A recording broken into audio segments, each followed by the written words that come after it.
Chapter 1058. The wind howled. There was no sun or moon. There was no distinction between day and night. This was the chaos territory. It was a special, isolated zone between different continents and different worlds. A black mass of figures was shuttling through the chaos territory. It was a large group of bee soldiers. They were disciplined and flew at an extremely fast speed. It was obvious that they were an elite troop that had undergone strict training. The person in the lead was tall and burly. When he flew in the air, he was like a lone eagle soaring in the night sky. He exuded a domineering aura that seemed to be looking down on the heavens. "Chief, there's bad news from the front. We've lost contact with the 5th priest and the 100 bull bee soldiers that he brought with him." A sentry hurriedly rushed over. The 8 Baron tribe had been preparing for this invasion of the boundless land for many years. Among the 8 Baron tribe, other than the Black Qilin tribe led by He Yao himself, the other tribes had also sent powerful descendants of the 8 Baron tribe to lead the troops. Originally, the beast god Altar was led by the 3rd priest and 5th priest, and they had agreed to attack together. However, the 5th priest ignored the obstruction of others and led the vanguard alone to the boundless land using magic scrolls. Who knew that they would lose contact with the 5th priest in just half a day? The 5th priest has the corpse controlling technique. "You should be fine," He Yao said nonchalantly. The 8 Baron tribes' invasion was stealthy. The forces of the boundless land should not have made any preparations. "Father, do you really plan to not kill Yi Baiming and bring him back?" He Linlin appeared beside He Yao. 3 years had passed. He Linlin no longer had the youthfulness of a young girl, but the charm of an adult woman. After cultivating in seclusion for a few years, she had broken through to the martial god realm as she wished. He Yao had learned from Dugu Xiu that Yi Baiming was now a golden Qilin. He Yao was very surprised by this news. He was determined to bring Yi Baiming back to the 8 Baron tribe no matter what. The Bakra orcs were originally demonic beasts. Even He Linlin and He Yao, who could already transform into human form, were still Black Qilins. There was a legend in the Black Qilin tribe that a golden Qilin was the strongest Qilin. If the golden Qilin really was a golden Qilin, then it was undoubtedly the strongest Qilin. "As long as he agrees to marry you, I won't kill him. If nothing unexpected happens, he should be the one who can fuse with the Qilin King's relic." An imperceptible trace of worry flashed across He Yao's brows. Several years ago, He Linlin had managed to bring the Black Qilin King's relic back to the Black Qilin clan as she wished. However, in the final fusion process, He Linlin failed. He Yao also tried to let the other young experts of the Black Qilin tribe and even Dugu Xiu try, but everyone failed. Only a few people in the clan knew about this. After all, He Linlin had once said that when she first entered the Black Qilin royal tomb, the one who had awakened the Black Qilin King's relic was Yi Baiming. In other words, the Black Qilin King relic had already recognized him as its master. According to what He Yao knew, apart from the Celestial Fox people who failed to find the Celestial Fox relic, the other 6 clans had all found their own Beast King's relic. The chosen descendants of the 8 Desolation tribes had also successfully fused with the relic. The strength of the few great descendants had greatly increased. Who would have thought that the Black Qilin tribe, which had always been regarded as the strongest tribe in the 8 Desolation tribes, would also be unable to fuse with the relic this time? If this matter were to spread out, they would definitely become a laughingstock. Especially the Celestial Fox people, who Qinxiu, that old fellow, would definitely seize this opportunity to ridicule them. At this time, He Yao happened to know that Yi Baiming's true form was a golden Qilin.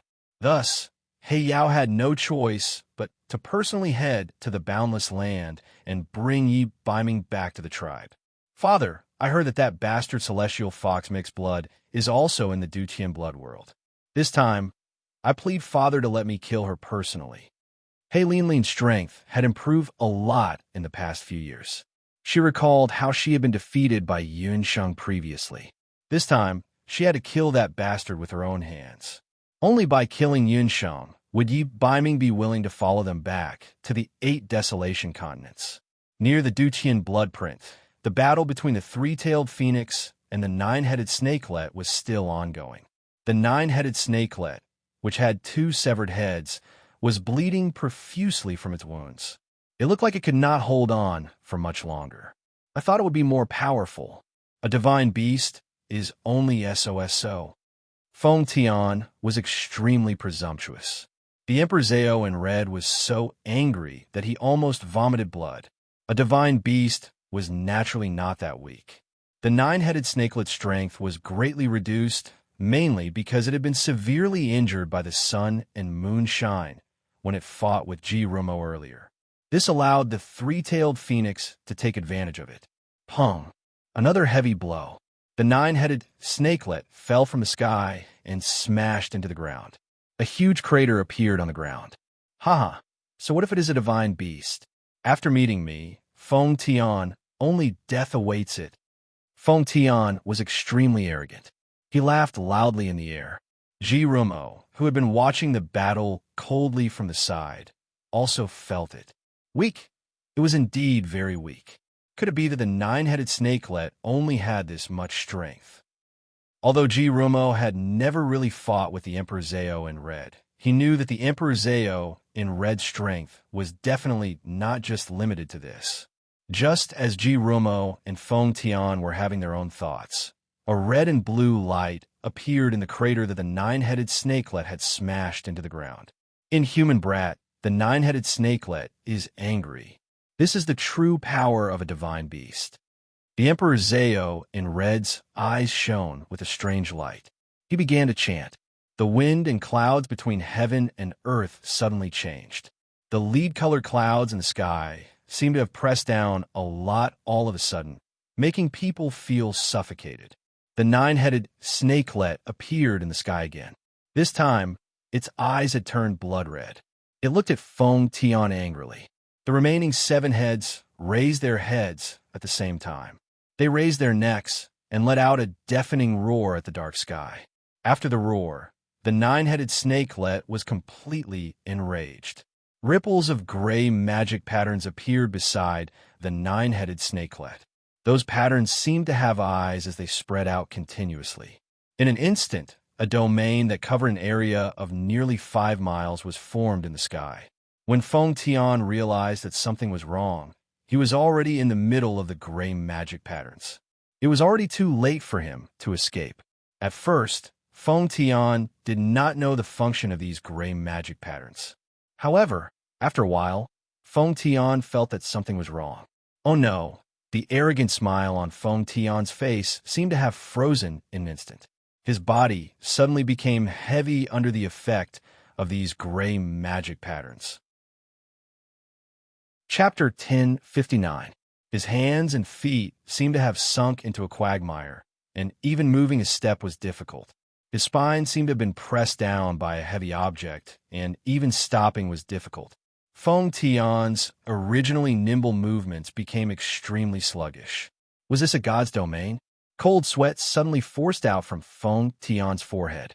He suddenly realized that he had made a huge mistake, and that was to never underestimate a divine beast. Although the Nine Neonate was not a high-ranking divine beast, it was a genuine divine beast. As long as it was a divine beast, it would have a god's domain. There were all kinds of domains. There was a frost domain that could freeze thousands of miles, a devour domain that could devour something, and an earth domain that could make the entire domain feel like it was in a sea of lava. The Nine Neonates domain was not considered top-notch among divine beasts. It was only a very ordinary gravity domain. Everyone and all living things that entered the Nine Neonates domain would carry a force of more than 5,000 kilograms. This kind of ordinary domain in the godly realm was enough to do whatever it wanted in the human realm. Previously, the Emperor in red had relied on the power of this domain to become the leader of the summoners in the boundless land. If Feng Tian had not used a large amount of beast blood and beast meat, just the force of 5,000 kilograms would have been enough to shatter him into pieces with his body as a magician. In the domain, the 7 heads of the Nine Neonate shot out waves of ice and fire magic attacks at the same time. Feng Tian moved slowly. Originally, it was very easy for him to dodge, but at this moment, It was already messy and disorderly. There were several times when he was almost killed by ice blades and fire clusters. In just 15 minutes, Feng Tian's entire body seemed to have crawled out of blood. His skin was already stained with blood. Who? Feng Tian panted anxiously as he stared at the 9 neonates sinisterly. Behind Feng Tian, the tail of speed among the 3 tails stood up. The originally sluggish figure barely returned to normal, and Feng Tian flashed in front of the 9 neonate.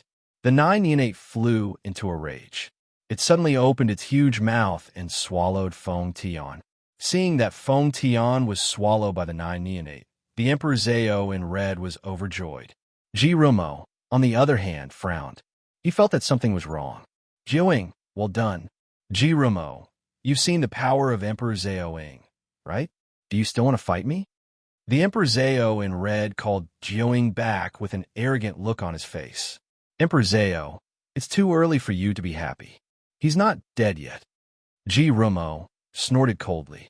At that moment, Jiuying and the Emperor Zhao in red both felt that something was amiss. Jiuying's body exploded with a loud boom. A crimson shadow rushed out from Jiuying's body. A few sharp claw shadows tore the Emperor Zhao in red into 2 halves from head to toe. The blood turned into a snowy mist and filled the air. The Emperor Zhao in red died in Feng Tian's hands just like that. He's quite troublesome to deal with. He actually caused me to lose a foxtail. However, after devouring his body, I should be able to make up for it quite a bit. Feng Tian, who had broken out from Jiuying's body, was still holding the Emperor Zhao in red's torn body. The body of a divine beast was extremely tough.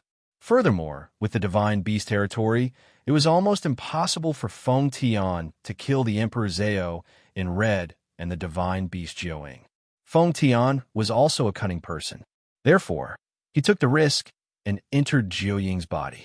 Regardless of whether it was a divine beast or a demonic beast, the toughness of the internal body was greatly reduced compared to the external body. As expected, Feng Tian's attack succeeded. He licked the fresh flesh and felt a strong force entering his body. Only 2 foxtails were left behind Feng Tian's body. The celestial fox people were different from the other Bakra orcs. Celestial foxes' foxtails were a symbol of strength. However, generally speaking, celestial fox wouldn't easily show their foxtails to others. Only someone like Feng Tian, who was competitive and liked to be in the limelight, would completely expose his strength in front of his enemies. Speaking of these 3 foxtails, Feng Tian had obtained them after eating a celestial fox in the celestial fox people's tomb. That celestial fox people wasn't an ordinary celestial fox. Before he entered the celestial fox's tomb, he was an elder of the celestial fox people and had 3 tails. After going through countless difficulties and obstacles, he entered the celestial fox's tomb to find the celestial fox Sarira. However, he didn't expect that not only did he not find the celestial fox Sarira, but he also paid with his life. Just now, when Feng Tian was forced to the end of his strength, he suddenly detonated his lightning tail and blasted Jiuying into smithereens. The 2 foxtails he left behind were the wind tail, acceleration tail, and evil tail, massacre tail. Although he had eliminated Jiuying and the Emperor Zhao in red, he had lost at least 1/3 of his strength. Put him down. A cold voice made Feng Tian stop his swallowing. TSK, I forgot that there's still one more. Feng Tian had previously focused all his attention on the Emperor Zhao in red and the divine beast Jiuying. In comparison, Ji Rumo, who didn't have a demonic beast and didn't have a strong aura, was almost overlooked by him. Feng Tian turned around and caught sight of the person who spoke. It was actually a young man wearing a mask and had an elegant temperament. Who are you? I don't fight with nameless people. Feng Tian scanned Ji Rumo critically. He raised me, hand over his corpse. Although he didn't have any kinship with the Emperor Zhao in red, Ji Rumo still couldn't sit back and watch as the Emperor Zhao in red's corpse was devoured by Feng Tian. Ji Rumo felt that he had a certain degree of responsibility for the Emperor Zhao in red being defeated by Feng Tian. If he hadn't used sun and moonshine together to save Yun Sheng, The Emperor Zhao in Red's divine beast Jiao and wouldn't have been severely injured, and Feng Tian wouldn't have been able to succeed so easily. Could it be that your Peng Lai of Gojoseon, Ji Rumo? Feng Tian's interest was immediately piqued. Peng Lai of Gojoseon, Ji Rumo, was also a famous person on the continent. If he could kill the Emperor Zhao in Red and Ji Rumo in succession, Feng Tian would undoubtedly become the top existence among the mages on the continent. Feng Tian was an extremely utilitarian person. When he was in the continent's magic elite camp, he was bent on becoming the first on a magic power list. However, he was thwarted by Yi Baiming and Yunsheng later on. All these years, in Celestial Fox's tomb, his competitiveness and desire for revenge had also increased day by day. Especially after he obtained the evil tail, his methods of killing became even more ruthless. TSK. Since you're Peng Lai of Gojoseon, then you must die today. Feng Tian casually threw the Emperor Zhao in Red's corpse to the side and rubbed his fists, preparing to fight with Feng Tian. In Feng Tian's opinion, Ji Rumo's strength was still a far cry from the Emperor Zhao in Red's strength. Killing Ji Rumo was just a piece of cake. Ji Rumo's amber eyes darkened, and his sharp gaze landed on Feng Tian's two foxtails. If he didn't guess wrongly, the key to killing Feng Tian was his remaining two foxtails. There was a bug in the previous chapter. Hey Lin's level was the martial god. Thank you for your reminder. Chapter 1060. While Ji Rumo was still deep in thought, Feng Tian had already launched his attack. Peng Lai of Gojoseon died. Behind Feng Tian, the Tail of Speed stood up. Under the effect of the Tail of Speed, Feng Tian's speed, which was already very fast, suddenly increased by several times. Like an exploding arrow, he flew towards Ji Rumo. As he moved forward, the sharp beast claws on his left and right forelimbs were like two sharp knives that were aimed at Ji Rumo's chest and stabbed fiercely. Peng Lai of Gojoseon, one of the Wuji 5 Annulus. If Peng Lai of Gojoseon died in his hands, did that mean that he could also enjoy the reputation of being one of the Wuji 5 Annulus? In the future, he must obtain all the things that he, Feng Tian, did not obtain back then. Power, strength, reputation, and rights. He even began to imagine the wonderful feeling of the beast claws piercing through his flesh and gouging out Ji Rumo's heart. However, in the next moment, Feng Tian's expression changed drastically. Not only did he not manage to kill Ji Rumo as he wished, but he also missed. Ji Rumo appeared behind him. You're too slow. Ji Rumo's voice was still as calm as an ancient well, but there was a flicker in his eyes. He slowly stretched out his right hand, and there was already a small handful of beast fur in his hand. With a shake of his hand, the beast fur flew up like snowflakes. Only then did Feng Tian realize that a strand of hair was missing from the back of his head. When did that happen? Just when had he managed to dodge his attack? And even this seemingly harmless Peng Lai of Gojoseon was actually so terrifying. Could it be that his strength was even more terrifying than the Emperor Zhao in Red, who had been killed earlier? How could it be? How could a mage be stronger than a summoner? In the boundless world, it was generally believed that summoners were stronger than mages. There was no other reason for this. In a situation where both parties were Saint Law emperors of similar strength, a summoner with a summoned beast would obviously be stronger than a magician without a magical beast. Ji Rumo had already understood this when he was still a child. Back then, when the Emperor Zhao in Red forced him to kill the mother beast that was feeding him, a fuse was planted in the young Ji Rumo's heart. He had told himself that he would not allow something like this to happen a second time. Therefore, he had to be strong, very strong. Only then could he protect the people or things that were important to him. He had indeed done it. His astounding talent in magic, which he could pick up immediately, had allowed him to grow rapidly over the years. It was just that he liked to keep a low profile, so he never revealed his true strength in front of others. Today, Feng Tian's provocation was the first time he revealed his strength without holding back. Ji Rumo died. Feng Tian was furious as he stared at Ji Rumo. His body was like a bolt of lightning as he charged forward once more. Fast, huh? Then he was faster than him. What made Feng Tian angry was that Jirumo had also dodged. Moreover, the movement technique that he used to dodge was actually the movement technique that Feng Tian used to attack him. Moreover, compared to Feng Tian, he used it more skillfully. How can this be? I actually can't catch up. Feng Tian couldn't figure out why he couldn't catch up to Jirumo's speed. He began to become irritable, and his attacks became fiercer and fiercer. But every time, Feng Tian couldn't succeed. He couldn't even touch the corner of Jirumo's clothes. Feng Tian's situation was 1,000 times worse than when he faced the divine beast earlier. Are you done? Then, try my counterattack. Under Jirumo's mask, there was an unexpected smile on his face. What's going on? Who is that person? When Yun Sheng and the others arrived, Peng Lai of Gojoseon and Jirumo were forcing Feng Tian to retreat. Feng Tian. That person is Feng Tian. Gufeng recognized Feng Tian. Ever since the Dutian bloodstain crisis, Feng Tian's whereabouts were unknown. Some of the people in the mainland's magic elite camp mistakenly thought that Feng Tian had died, and some of them thought that Feng Tian had been kidnapped by the Bakr orcs. How could he suddenly appear near the Dutian bloodstain? Moreover, it had only been 3 years. How did he become like this? The two foxtails behind Feng Tian looked particularly eye-catching. Senior brother, Chang Si-ming cried out sorrowfully.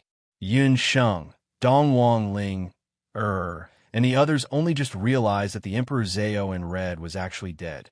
When they saw the red-clothed Summoner King's miserable death, everyone felt a chill run down their spines. It looked like he was split into two by a heavy weapon like a heavy axe. The Emperor Zhao in red didn't even have a complete corpse when he died. Only Yun Sheng was able to see that the Emperor Zhao in red wasn't killed by a sharp weapon. He was torn into two by the claws of a demonic beast. Feng Tian's hands were like the claws of a demonic beast. Could it be that the Emperor Zhao in red was killed by Feng Tian? Feng Tian could even kill the Emperor Zhao in red, who possessed a divine beast. Could it be that his strength had already reached such a level? Thinking back to the Celestial Fox's relic in her body, it seemed that the monster that came out from the Celestial Fox's tomb was Feng Tian. If she were to meet Feng Tian head-on, she didn't know what her chances of winning would be. TSK, the Emperor Zhao in red really died at the wrong time. Once he died, Yunsheng wouldn't be able to find a way to save her mother, Hu Jiuxing, from her amnesia. Yunsheng, it's so strange. Peng Lai of Gojoseon. Why is Xia Si-ming using the magic of our continent's magic elite camp? Dongwang Linger looked at Jirumo, who was familiar with the various magic of the continent's magic elite camp, and was puzzled. Yunsheng took a few glances and was also slightly surprised. Although they were fighting, why did she have a feeling that Peng Lai of Gojoseon? Xia Si-ming was clearly toying with Feng Tian. Compared to Dongwang Linger, Yunsheng's understanding and deciphering of magic was much higher. The few magic that Xia Si-ming used to deal with Feng Tian were the unique magic that Feng Tian was most proud of. The magic of the continent's magic elite camp was somewhat different from the magic of the temple. As a former Star Beacon student, many of Feng Tian's magic were unique. This feeling was very similar to displaying one slight skill in front of an expert. However, when Xia Si-ming used it, it was much more ingenious than Feng Tian's. This was undoubtedly an insult to the proud and arrogant Feng Tian. As Yunsheng looked at the two fighting, she thought to herself, Xia Si-ming, who looked like a modest and gentle gentleman, also has such a wicked hobby. It's like a cat toying with a mouse. After Yunsheng found out that Jirumo was Xiao Wenxiu, her impression of Peng Lai of Gojoseon also changed. However, this was the first time she saw Xiao Wenxiu like this. Bastard! Jirumo, you're insulting me. If Yunsheng could discover all kinds of tricks, how could Feng Tian not? Rumo, is this person the one who killed Emperor Zhao? After witnessing the Emperor Zhao in Red's death, Elder Si-ming was already filled with righteous indignation. He couldn't wait to kill Feng Tian with his own hands. Feng Tian also noticed that there were a few more people present. His gaze suddenly stopped on Yunsheng. It's you. Yin Sheng. Feng Tian revealed an ecstatic expression. Chapter 1061. The reason why Feng Tian was ecstatic was because he thought that since Yin Sheng was here, Yi Baiming must be nearby. Feng Tian, I remember that we don't have much of a relationship. You don't have to speak as if we're very familiar with each other. Yin Sheng frowned. Yin Sheng didn't like Feng Tian when they were in the mainland's magic elite camp. Feng Tian boasted that he was #1 on the rookie potential list and had always been insufferably arrogant. However, after disappearing for 3 years and reappearing in front of the world, Yin Sheng felt that Feng Tian was even worse than before. His entire body was exuding a disgusting aura. When Yin Sheng saw him, she felt a chill seeping out of her bones. He wasn't a celestial fox, so why did he have the tail of a celestial fox? Things were a little strange. Looking at his body, he seemed to have undergone some mutation. However, Feng Tian completely ignored this. The way he looked at Yin Sheng was as if he was looking at glowing gold. Where is Yi Baiming? Feng Tian even ignored Peng Lai of Gojoseon. His eyes flashed with a strange thirst. If Yin Sheng didn't know that her Yi Baiming was a 100% straight man, she would have thought that Yi Baiming and Feng Tian were having an affair just by looking at Feng Tian's gaze. It was fine if he didn't mention Yi Baiming, but the moment he mentioned Yi Baiming, Yin Sheng recalled the roar of that stinky fox Yi Baiming earlier. Women shouldn't interfere in men's matters, right? Then she would ignore him and let him fend for himself. She didn't know how the fight between Yi Baiming and Duga Xiu ended. Yin Sheng snorted in her heart. Why should she care so much? Those two idiots who only knew how to fight. How would I know where he is? Yin Sheng snapped. Feng Tian had been sealed in Celestial Fox's tomb for 3 years. He didn't know anything that happened in the outside world. It doesn't matter if you don't know. As long as I catch you, Yi Baiming will definitely come looking for me. Feng Tian chuckled. He arched his body, leaped into the air, and grabbed Yin Sheng's neck without warning. Yin Sheng was already prepared. Her figure swayed strangely, and she actually slid a few meters away, trying to dodge the claw attack. Feng Tian didn't expect that as a mage, Yin Sheng would be so sharp. However, Feng Tian's reaction wasn't slow either. He watched as Yin Sheng dodged, and the two fox tails behind him strangely grew longer. From the original tens of centimeters, they suddenly became tens of meters long. Although the fox tails had grown a lot longer, they didn't seem clumsy at all. They were like 2 arms that suddenly grew out of Feng Tian, wrapping around Yin Sheng's neck and waist respectively. The strings of Yin Sheng's 1,000-year-old ice harp were made from Hu Jiuxing's hair. Celestial Fox's hair was also an excellent material for refining weapons. The higher the cultivation level of a Celestial Fox, the tougher the hair would be. Feng Tian's 2 fox tails were from a 3-tailed Celestial Fox. If he used force to whip them, they would be able to break gold and crush stones. The 2 fox tails were like 2 spiritual snakes baring their fangs and brandishing their claws. They were about to attack. He was really showing off in front of Guan Yu. A Celestial Fox that mutated by eating Celestial Fox's flesh actually used his fox tails in front of her, a genuine Celestial Fox. You're courting death. In a fit of anger, Yin Sheng suddenly opened her eyes. Her pitch-black eyes were like burning angry suns that pierced into Feng Tian's eyes. Feng Tian's eyeballs hurt violently, as if they were burned by fire. His vision turned black, and he reflexively used his forelimbs to cover his eyes. At this moment, Feng Tian's movement technique was also affected, and he obviously slowed down. Uffed. Just as Feng Tian blocked her eyes, Yin Sheng's long black hair fluttered in the wind. Celestial Fox Coil, tempered, Yin Sheng shouted, and the first Celestial Fox inheritance was activated. Her long hair, which was originally as soft as black silk, was injected with the power of the Jade Marrow technique. Her hair suddenly straightened, and like countless steel needles, they flew toward Feng Tian. Although Feng Tian, who was half human and half beast, could not see clearly, his hearing was not affected. When he heard the unusual sound of the wind, Feng Tian knew that something was wrong. He and Yin Sheng were originally from the same sect. He knew that although this woman looked harmless, she was actually cunning and was not inferior to Yi Baiming. He thought that Yin Sheng would use a hidden weapon to attack him. His body sank suddenly as if it weighed 1,000 kilograms. Feng Tian's feet forcefully created a hole in the ground that was enough to accommodate half of a person's body. He lowered his body and barely dodged the Celestial Fox's attack. The Celestial Fox's coil brushed past Feng Tian's scalp. It was like an extremely fierce flying knife.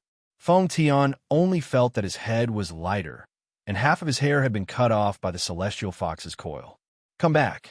Yin Sheng's eyes moved slightly. The Celestial Fox's coil seemed to have eyes as it turned back. It was as if he had been pierced by thousands of needles, and he felt a heart-wrenching pain. Feng Tian staggered and covered his shoulder in a sorry state. There were many wounds on his left shoulder. Blood kept flowing out from the gaps between his beast claws. If you want to use me to threaten Yi Baiming, you should consider your own weight first. With just this little ability, you're not even worthy of carrying my shoes. The corners of Yun Sheng's mouth curled up as she wiped the blood at the end of her hair. You're a celestial fox? Feng Tian felt the origin power of his race from Yun Sheng's body. However, compared to him, the power of the celestial fox in Yun Sheng's body was purer. Therefore, the power of the celestial fox inheritance she released was also more astonishing. So what if I am? Yin Sheng didn't seem to like the celestial fox bloodline in her body. It was also this bloodline that caused her and Yi Baiming to go through so many twists and turns. However, since it was the truth, she wouldn't hide it or deny it. Yin Sheng's body indeed had half of the celestial fox bloodline in it. Even the heavens want to help me. You actually have the celestial fox bloodline that I've been dreaming of. I want your body. Feng Tian's eyes were bloodshot as he stared at Yin Sheng greedily. That frightening and almost paranoid appearance caused Dongwang Linger to involuntarily shiver. Feng Tian was a human. He forcefully swallowed the body of the three-tailed celestial fox, which resulted in his current appearance that was neither a human nor a fox. Different from the attitude of ordinary humans towards Bakra orcs, not only did Feng Tian not hate the bloodline of the celestial fox, but he also enjoyed the benefits that the bloodline of the Bakra orcs brought to him. A portion of the celestial fox bloodline allowed his understanding of magic and the strength of his body to greatly increase. Bakra orcs also had a longer lifespan than humans. Feng Tian wanted to become a Bakra orcs, but he couldn't truly become a celestial fox. He found a celestial fox secret record on the body of the three-tailed celestial fox. It was written that if a human wanted to become a celestial fox, they only needed to swallow the heart of a living celestial fox, then head to the 8 wilderness beast god altar to receive baptism. After that, they would be able to become a true celestial fox. It was just that Feng Tian was unable to find a celestial fox. He didn't expect that Yun Sheng was a celestial fox. It was truly effortless. Chapter 1062. Your heart, I want it. Why did Feng Tian's words sound so weird? Was this a confession of love, a provocation, or a declaration of war? At first glance, everyone thought that Feng Tian was confessing his love to Yun Sheng. Feng Tian wanted Yun Sheng's heart because he wanted to become the real celestial fox. Only he knew about this matter. It was inevitable that others would misunderstand. Bah. You're a dead beast that hasn't even grown hair yet. Little Master is Yi Baiming, in the past, present, and future. As for other people, not only can they not touch her, they can't even think about it. Ba Sheep was so agitated that it jumped in front of Yin Sheng with a whoosh, trying its best to stop Feng Tian from coveting its master. These words were taught several times by the gold coin. Only then did Ba Sheep remember them. Ba Sheep thought in its heart, since it was so attentive, it should at least get another king-tier soul stone for the Chilenbrat. Yin Sheng didn't know whether to laugh or cry. Peng Lai of Gojoseon and Abandon, who were at the side, felt sour in their hearts when they heard this. Yun Sheng's demonic beast was very picky, but it was very protective of Yi Baiming. It must have been taught by Yun Sheng. Kiss Sheep's words instantly eased the situation that was on the verge of eruption. Dong Wangling couldn't help but laugh out loud. Feng Tian, don't have any ideas about Yin Sheng. She's not easy to bully. Dong Wanglinger's words had a hidden meaning. Feng Tian might not know, but Dong Wanglinger knew very well that Peng Lai of Gojoseon, Jirumo, and Abandon had a crush on Yin Sheng. Even if Yi Biming wasn't here, Feng Tian would still have a hard time if the two of them joined forces. Feng Tian belatedly realized that something was wrong. Oh no, did these people think that he liked that woman, Yin Sheng? Feng Tian was most interested in cultivation. He had never looked at women in the eye before, not to mention that the other party was Yun Sheng, a woman who had made him suffer several times. He admitted that Yun Sheng's appearance was not bad, but this woman's temperament was not something that everyone could tolerate. Beneath the jade mask, Peng Lai of Gojoseon's eyes flashed with killing intent. Abandonment gripped his magic scepter tightly. Feng Tian felt a chill. Before he could turn around, a golden light shot out from behind him. That golden light came suddenly, and Feng Tian was not on guard yet. Suddenly, he felt his foxtail being pulled by something. In the next second, Feng Tian's body suddenly flew into the air like a kite with a string. Then, a beautiful arc appeared. Bang! There was a series of earth-shaking collisions. Behind Feng Tian, the speed tail that represented speed and reaction was actually uprooted. His body was thrown to the ground fiercely, and a big hole was smashed in the ground. Cough, cough. Feng Tian crawled out of the big hole with difficulty. His appearance could no longer be described as simply ugly. Dust curled up, and what he saw was a golden demonic beast. It was a demonic beast that looked like a golden eagle. Its entire body was covered with fine golden scales, and its golden eyes were burning with the flames of battle. This demonic beast, just standing there, already gave people an invisible pressure. My speedtail, bastard, give me back my foxtail. Feng Tian flew into a rage out of humiliation. Feng Tian had already lost a lightning tail, and now he had lost another speed tail. He had lost 2 of his 3 tails, and his strength had been greatly reduced. Roar! Gold Coin roared at Yun Sheng. It turned out that after he and Yun Sheng parted on bad terms in Peng Lai, Gold Coin had found the Blood Dutian realm by relying on the secret signals he had left behind along the way. As soon as he entered the Blood Realm, he found that there was something wrong with the Blood Realm. The Dutian blood seal had collapsed, and countless evil auras were escaping in all directions. Yi Biming knew that something was wrong, and he rushed all the way to the Dutian blood seal. When he arrived, he happened to hear Feng Tian insulting Yun Sheng. He didn't even dislike his woman. This inhumane thing actually dared to pick on Yun Sheng. Yi Biming also recognized the Golden Qilin. This person was Feng Tian. Feng Tian was different from before. His strength had improved a lot. But so what if he had improved? He could defeat Feng Tian in the past, and today, he could still defeat him in every second. Ba, are you scared now? My dear master is a married man. How dare you covet her heart? Dollar, bite him.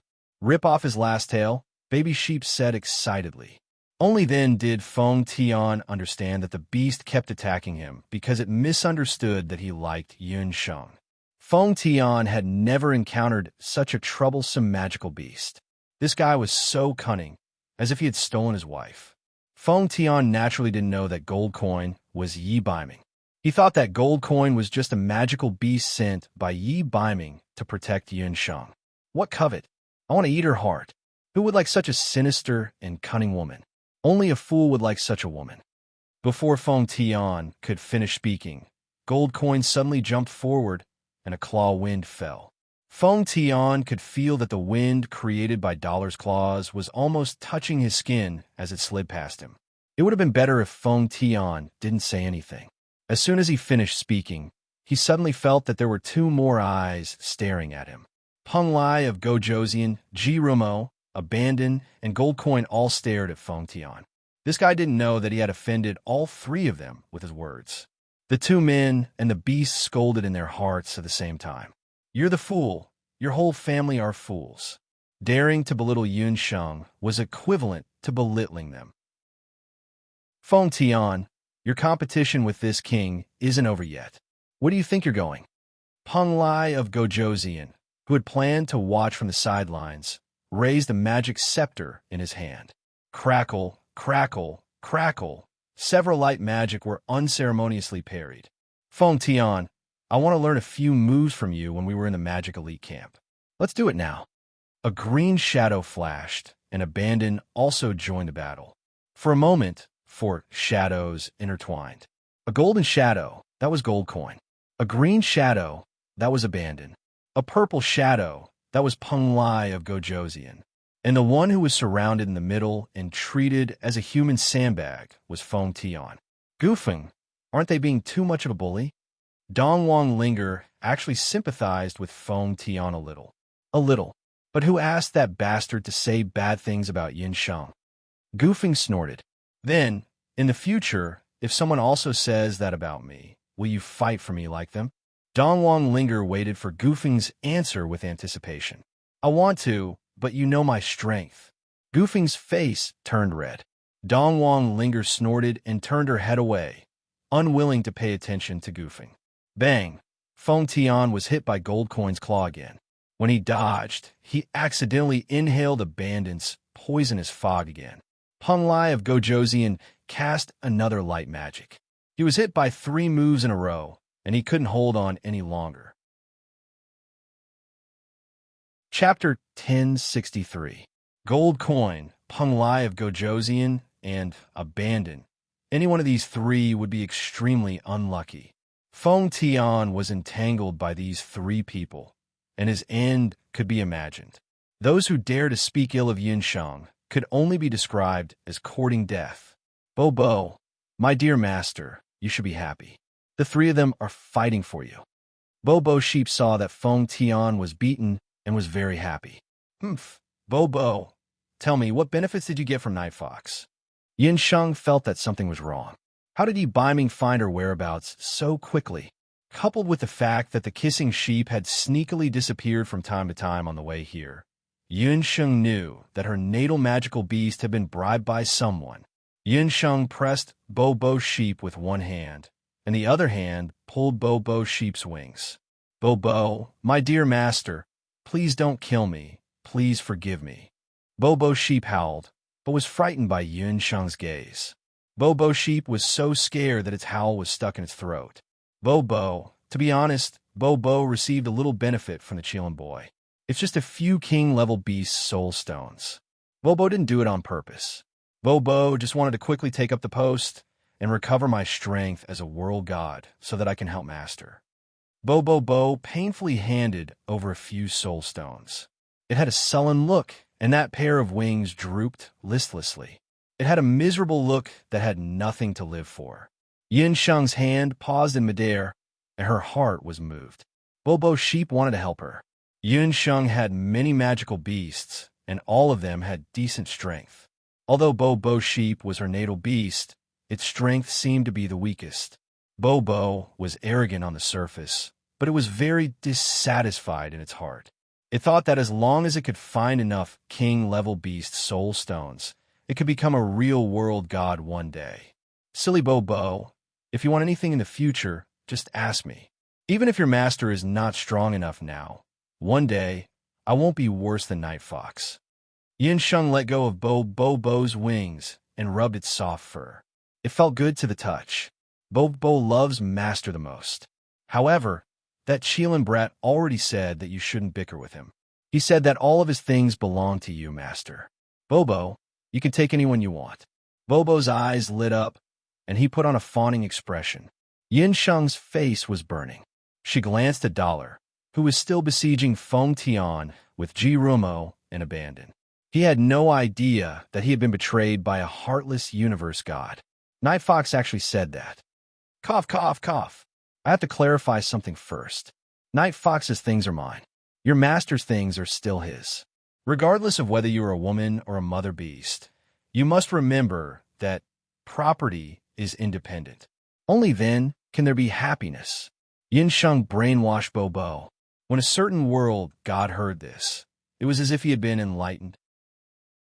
Many years later, when Bo became a world god in the mortal world, the first thing he did was to plunder all of a certain world god's property. The fact that the master was not right and the beast was not right started from Yunsheng and Bo, this pair of heartless summoner and beast. On Yunsheng's side, she was chatting with Bo and relaxed. On the other side, Feng Tian was already in danger. You're going too far. Do you think that I, Feng Tian, am easy to bully?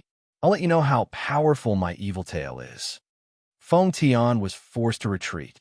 His throat rolled, and the last fox tail behind him emitted a dark light.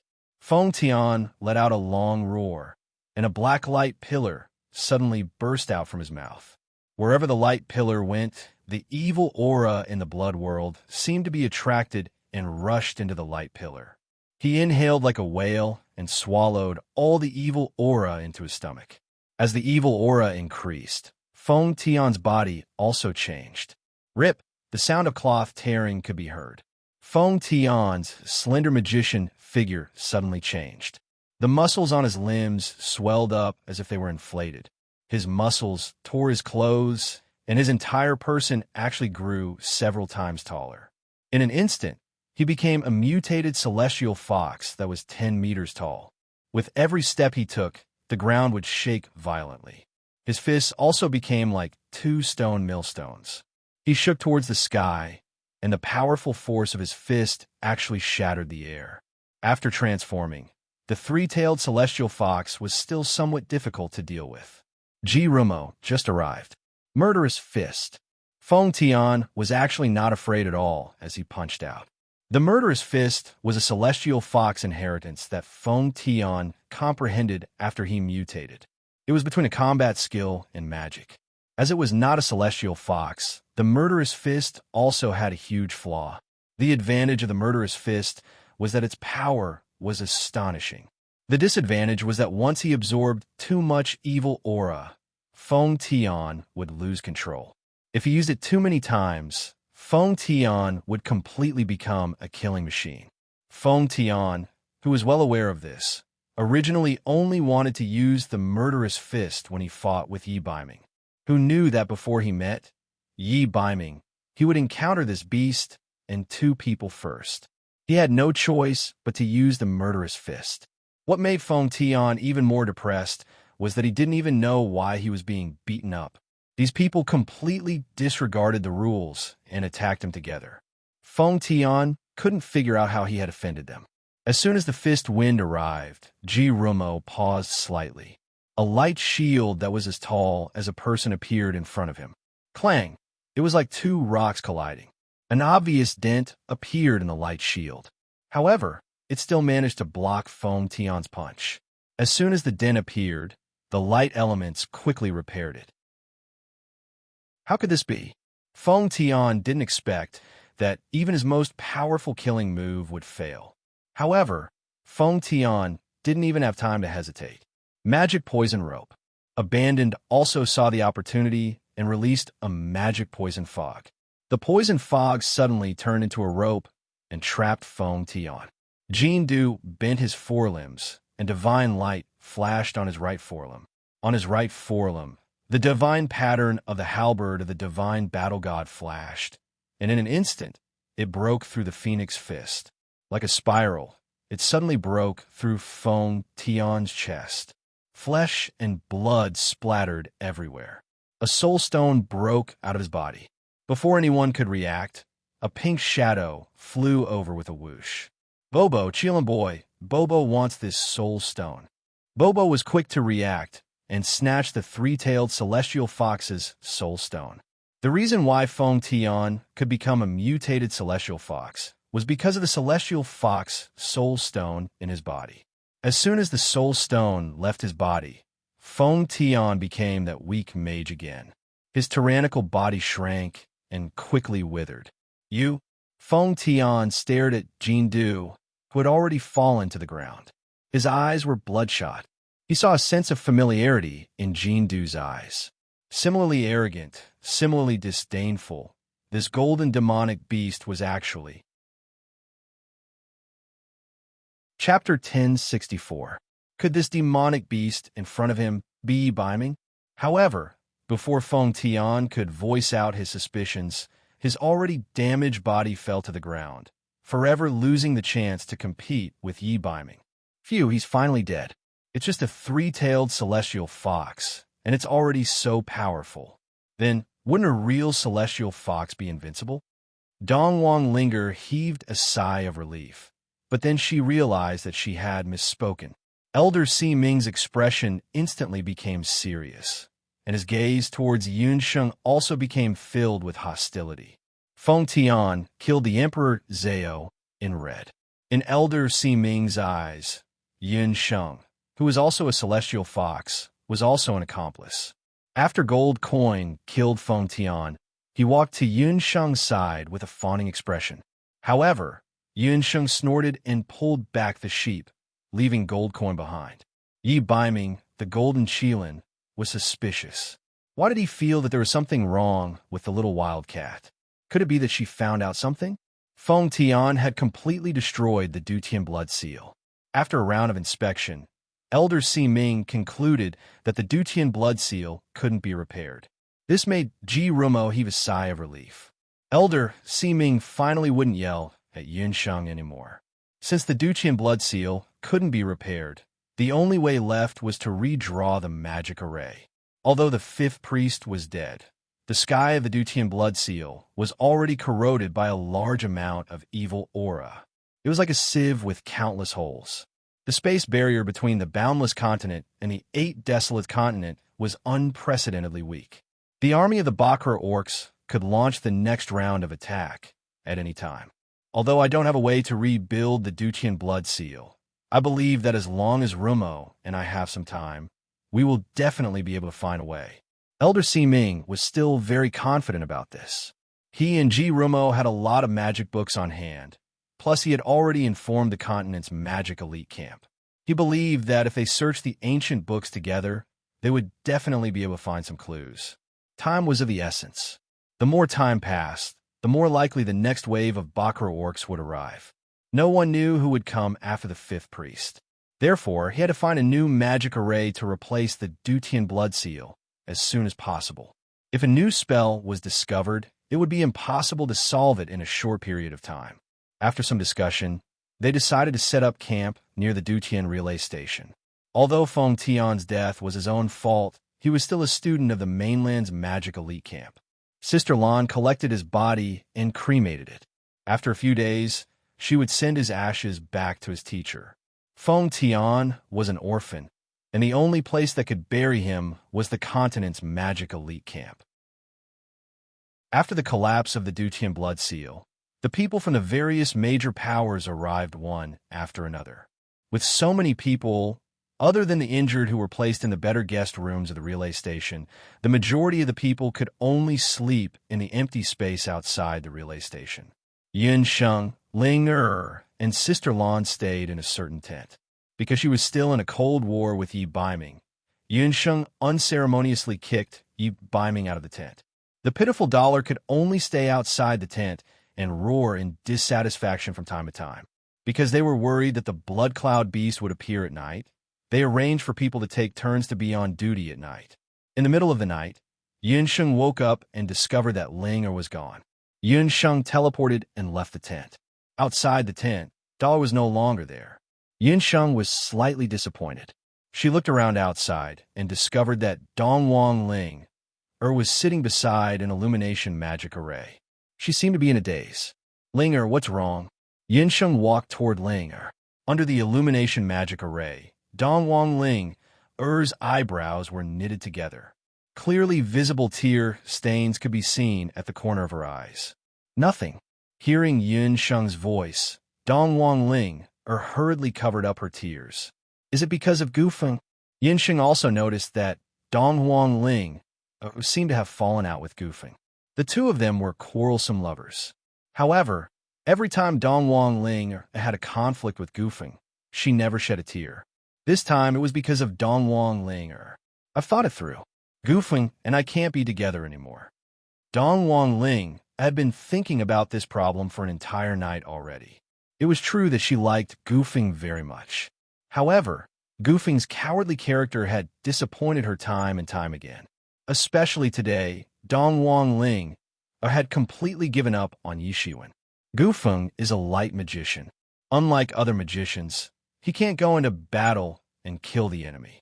However, he can save people. You also know that this is a different way of fighting. Ling, you can't be blinded by hatred. I know that you want to find a man who can help you take revenge. However, you can't give up on Goofing, who is truly good to you, just because of hatred. Yinsheng persuaded Ling. Yinsheng, you are not me. You won't be able to understand how much responsibility I have on my shoulders. I am going to inherit the throne of the Eastern Empress. My brother has already become like that. He is no longer able to inherit the throne. Mother hopes that I can find a husband who can help me in both literature and martial arts. Goofing is not suitable for me. Dong Wang Ling had already made up her mind. No matter how Yinsheng tried to persuade her, it was useless. Yinsheng still wanted to say something.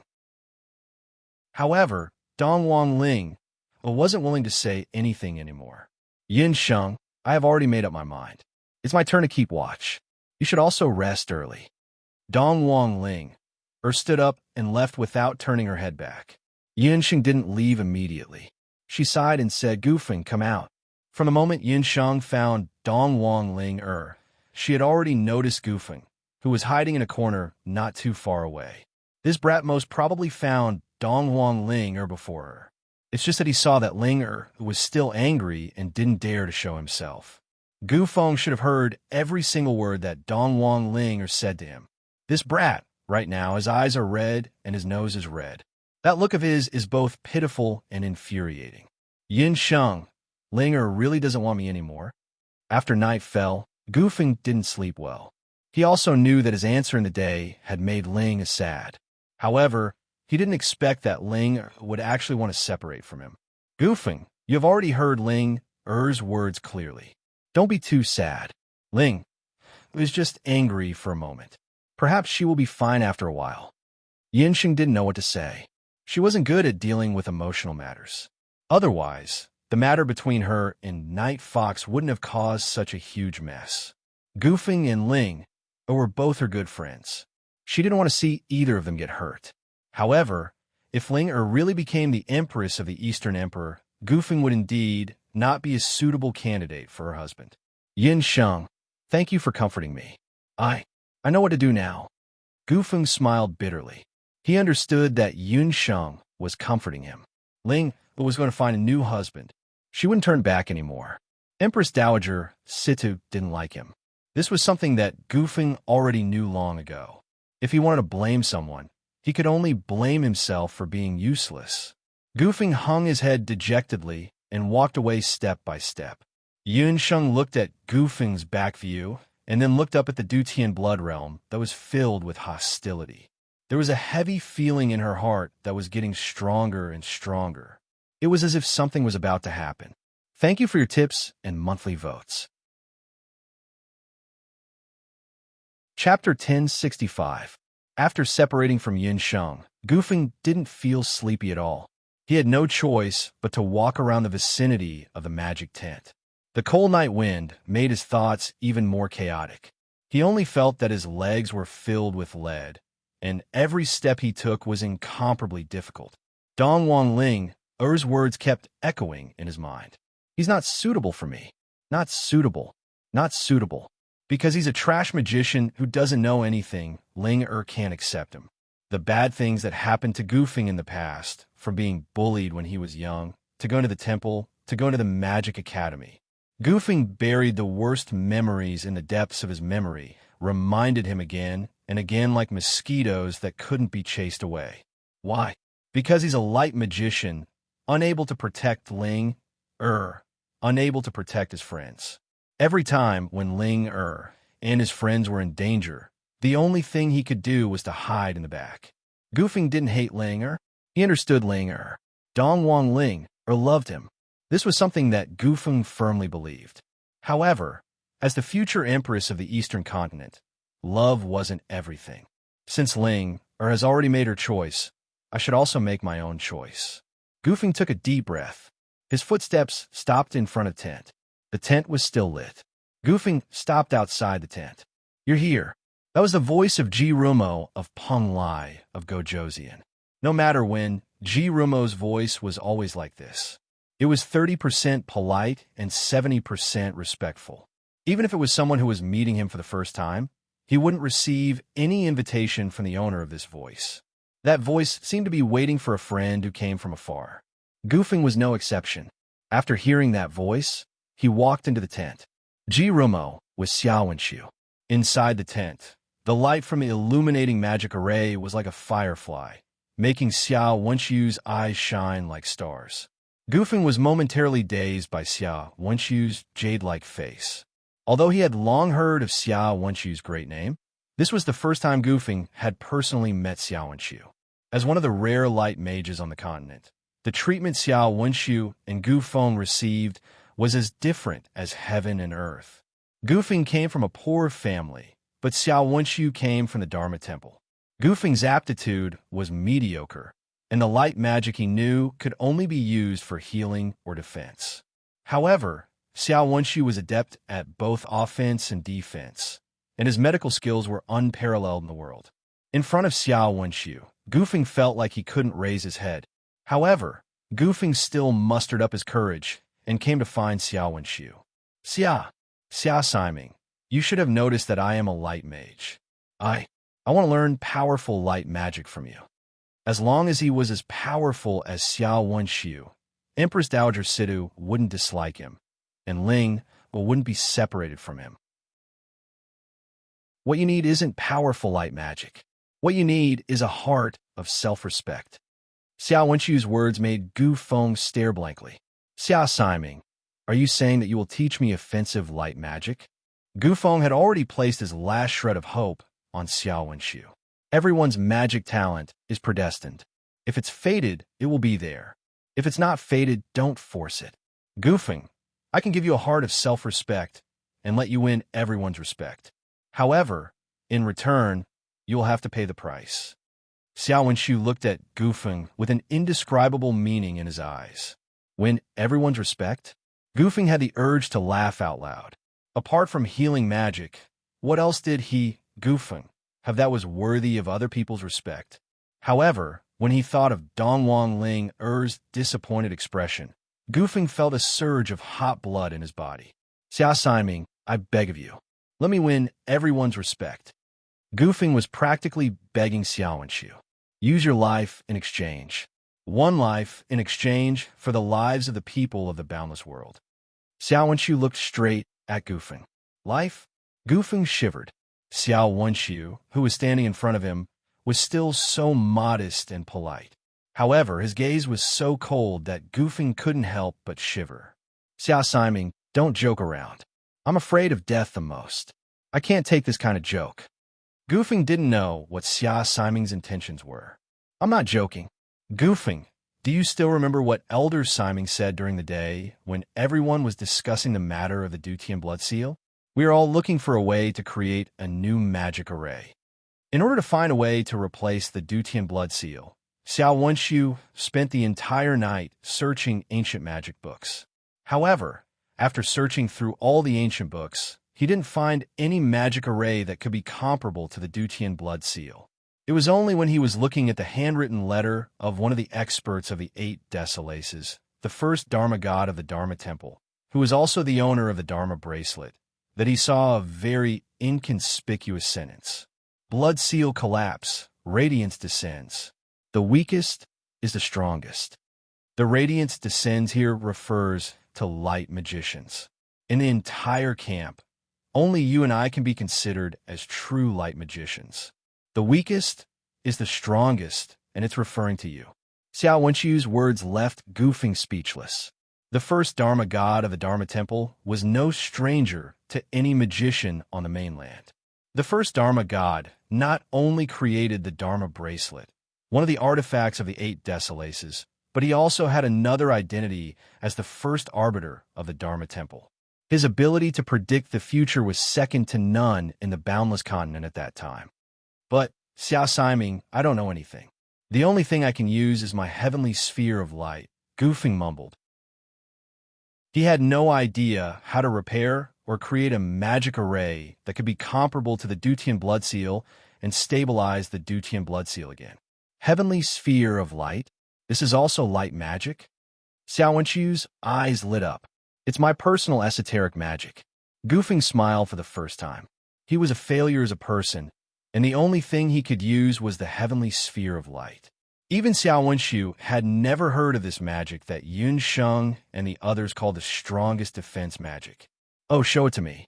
Goofing couldn't wait to release the heavenly sphere of light as soon as Xiao Wenchu spoke. A magic heavenly sphere that was shaped like a sphere and contained rich magic power enveloped Goofing. As Goofing moved, the heavenly sphere also moved. Not only that, but Goofing could also expand and shrink the sphere according to his personal preferences. Do you use a lot of magic power when you use this magic? Quite a lot at first, but after I broke through to become a sky magician, it decreased by a lot. Using it like this, as long as I don't get attacked, it doesn't use any magic power. Goofing's face was indeed very calm. Xiao Wenchu's eyes were filled with astonishment. Even with his many years of experience in magic, he couldn't imitate Goofing's magic in such a short time. There was actually magic in this world that he couldn't imitate. Was this all fate? Xiao Wenchu sighed. Chapter 1066. Xiao Wenchu had clairvoyance. The moment he saw Gu Feng, Xiao Wenchu knew that there was something unusual about this seemingly honest and weak-light sorcerer. After returning to the Dutian relay station, Xiao Wenchu asked Yun Sheng about Gu Feng's fate. After learning about it, Xiao Wenchu made a deduction and came to the conclusion. Gu Feng was Yun Sheng's good friend. According to Yun Sheng, Gu Feng was only a sky sorcerer. How could a sorcerer with such a cultivation level be able to draw a new magic array? The Dutian blood seal was the strongest magic array drawn by the 8 masters using the blood of the 8 leaders of the Bakar orcs. It had existed for almost 10,000 years and had always been a natural barrier between the Boundless and the Banglands. How could a mere sky sorcerer be comparable to the 8 masters and the leaders of the Banglands? Xiao Wenchu couldn't figure it out no matter how much he thought about it. He had originally planned to discuss it with Gu Feng after the Heavenly Mandate, but he never expected that Gu Feng would come knocking on his door at night. Xiao Wenchu took advantage of the situation and asked about Gu Feng's cultivation level. What surprised Xiao Wenchu even more was that even he could not imitate the light sorcery that Gu Feng was most proficient in. Xiao Wenchu's silence made Gu Feng feel strange. I already understand what Lord Fazin meant. I'm afraid the key to the magic array that we have been looking for is on you. You are the savior of the boundless. Xiao Wenchu's words made Gu Feng dumbfounded. Savior? Oh my God, he was the savior of the boundless? If these words did not come from Xiao Wenchu's mouth, Gu Feng would have laughed out loud. But in front of Xiao Wenchu, Gu Feng did not dare do so. It was as if he had returned to the time when he had just entered the Magic Academy. His stuttering problem had actually resurfaced. Xia Siming, don't scare me. Such a big hat will crush me to death. Xiao Wenchu did not say anything and only stare at Gu Feng. Gu Feng felt guilty under his stare and stammered. Xia Siming, are you telling the truth? Although he asked this question, Gu Feng could guess that Xia Siming was not joking. Perhaps a lot of people don't know that the Dutian blood seal is actually a light magic array. Its origin is very similar to the origin of your ball of light of heaven. Xiao Wenchu and Chang Ximing had only discovered it after the blood seal had collapsed. The evil energy in the Dutian blood beast world was the most evil and filthy power in the world. If he wanted to seal the evil aura, he could only use a special light magic array of the opposite attribute. This kind of special light magical array had to meet 2 conditions. First, it had to have an extremely strong defensive power. It had to be able to withstand the attack of a large amount of evil energy from both inside and outside the seal. The other condition was that the magic array had to consume very little energy. In the absence of the Octaterra Divine artifact, the fewer magic arrays there were, the longer they could last. Gu Feng's heavenly ball of light just so happened to fulfill these 2 conditions. The more Gu Feng listened, the less confident he became. Xia Ximing, there's still something I don't understand.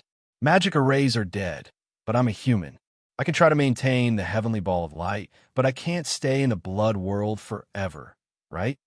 As a light magician, Gu Feng naturally disliked a place like the blood world that was full of killing and evil energy. Every time he went on an adventure, he would try to hide as much as he could. From what Xiao Wenxu said, if the heavenly ball of light could really stabilize the Dutian blood world, wouldn't he have to stay in the blood world forever? That's right. Once you draw a new magic array, you'll have to stay in the blood realm for the rest of your life until the moment your life comes to an end. Xiao Wenchu's last sentence made Gu Feng's mind explode. Stay here forever? Then wouldn't he be able to see Ling, Yin Sheng, and abandon them? Would he also become a monster like Feng Tian? I'm sorry, Xia Ximing. I can't promise you that. Gu Feng subconsciously refused. He was worried that Xiao Wenxu would make things difficult for him again, so he hurriedly ran out. Xiao Wenxu didn't chase after him. A strange light flashed in his amber eyes. He seemed to be talking to himself, but also seemed to be lamenting. If it could be changed so easily, then it wouldn't be fate. Outside the tent, footsteps could be heard. Elder Si Ming walked in. Wenxu, did you find anything new? Seeing Elder Si Ming's anxious expression, Xiao Wenxu thought for a while and shook his head. Elder Si Ming, who was originally full of hope, sighed. The night was as cold as water. After Gu Feng left Xia Ximing's tent, his thoughts were even more chaotic. He returned to the camp and went to sleep in his clothes. That night, he had a lot of messy dreams. One moment, Xiao Wenxu turned into an evil spirit and forced him to use his blood as a sacrifice to draw a new magic array. Another moment, Xiao Wenxu turned into Linger. Her face was cold. Gu Feng, it's impossible between us. You're a coward, while one is a great hero who can save the entire boundless world. After a while, Gu Feng returned to the small mountain village in his hometown. The originally verdant mountain village was now littered with corpses. The blood cloud beast was wreaking havoc everywhere. He watched as his youngest sister was swallowed alive by a blood cloud beast. Gu Feng's forehead was covered in cold sweat. He sat up stiffly. The sky was already bright, and she was looking at him worriedly. Gu Feng, I've heard about Linger. She got up early in the morning and met Yin Sheng, who had just returned from meditating. He learned about the conflict between Gu Feng and Ling, from Yin Sheng. All this time, she had been envious of Gu Feng. Although he was ugly, he had parents in Ling, whom he admired. She couldn't ask for more. However, only she knew how deep Gu Feng's love for Linger was. Gu Feng's love for Ling was even more intense than his love for Yin Sheng. If he really separated from Ling, Gu Feng wouldn't be able to accept anyone else for the rest of his life. Gee, I'm fine. I just had a nightmare. By the way, did they come up with a new magic array? Gu Feng was worried that Xia Ximing had already told the others about him. Fortunately, Qi Ming's answer made him feel relieved. There's no progress. It's not easy to fix a new magic array. If you're fine, get up quickly. There are some injured people outside who need your help. Xia Ximing is busy looking for a new magic array, and Yun Sheng is the only healer. She's too busy outside. Qi Ming came to find Gu Feng because he needed his help. Injured people? Didn't they already get treated yesterday? Why are there so many injured people all of a sudden? Gu Feng got up and left the camp for the relay station. Chapter 1067. Gu Feng and Abandon arrived at the relay station. They realized that a large number of temporary sheds had been built outside the relay station overnight. There were many injured people lying inside, and they were groaning in pain. Their injuries varied, but most of them were innocent civilians who didn't know magic or do qi. There were also some elderly, women, and children. Ordinary people who were affected by the evil aura would have a high fever that wouldn't subside, and in serious cases, they would fall into a coma. Once the evil aura entered their organs, it would be like being poisoned. Their bodies wouldn't be able to withstand it, and they would die within a few days. All of this reminded Gu Feng of his dream in the morning. These are the villagers from the villages near the blood world. Although Elder Si-Ming had already sent out a large number of magicians from the temple and the corpses of the bee soldiers to eliminate the evil aura is everywhere. Some of it has already seeped out of the blood world and spread towards the boundless world. Abandon also received the latest news early in the morning. To the people of the boundless world, the Dutian blood seal didn't only prevent the invasion of the 8 desolate continent. It also had another function, which was to trap the evil aura left behind by the Bakra orcs in the Dutian blood world. Once the blood seal collapsed, the evil aura lost its restraint. The elderly, women, and children who didn't know magic or Do Chi were the first to be affected. Ling, and Yunsheng were busy in the crowd. Seeing that Gufeng had arrived, Linger acted as if she didn't see him and continued to comfort a young girl. Gufeng didn't say anything and just used magic to treat the girl. Although there was only one healer and one light magician, Yunsheng and Gufeng had developed a tacit understanding over the years, and the treatment went smoothly. Yunsheng was in charge of reducing the fever, and Gufeng was in charge of purifying the evil aura. After a day, most of the villagers had already recovered. Only a small number of people who had inhaled too much evil aura and needed to rest at the relay station. Dong Wangling didn't know anything about medicine, so she could only help Yunsheng by the side. However, her attention still slipped towards Gufeng from time to time. Gufeng was quite pleasing to the eye when he was administering magic treatment. Unfortunately, Dong Wangling's heart ached as she retracted her gaze. Who is that person? He actually dared to perform magical treatment on behalf of someone who's infected with evil energy. When Elder Si-Ming and Xiao Wenshu walked over, they happened to see Gufeng treating an old man in his 50s. Just as Elder Si-Ming was about to step forward to stop them, Xiao Wenshu stopped him. Elder Si-Ming was busy looking for clues about the new magic circle. It was not until dusk that she heard that the civilians around the Blood Realm were contaminated by the evil aura. After being contaminated by the evil aura, light treatment was undoubtedly the best. That was why Elder Si-Ming had come with Xiao Wenshu. Before Gufeng started the treatment, he first asked about the old man's history. That old man had encountered a strand of hostility early in the morning when he went out to do farm work. After the evil energy entered his body, it had been entrenched in his head. His head felt like it was being pricked by needles, and it would throb with pain from time to time. After Gufeng listened to the old man's family members explain the situation, a meteor-like light magic flashed on the unicorn scepter. The light magic circled around the old man's head. After about 2 breaths, a small lump of black, mud-like evil energy appeared on the old man's forehead. Under the effect of the gentle light magic, the black aura disappeared without a trace, like a haze that had seen the morning sun. Not even a trace of it could be found. Master, it seems like our worries were unnecessary. Even Xiao Wenshu couldn't find any fault with Gufeng's treatment method. If it were him, this was probably the best he could do. I didn't expect that other than the temple, there would be someone else in the continent who knows such outstanding light healing magic. However, his magical talent is too ordinary. I'm afraid he can only learn the most basic light magic.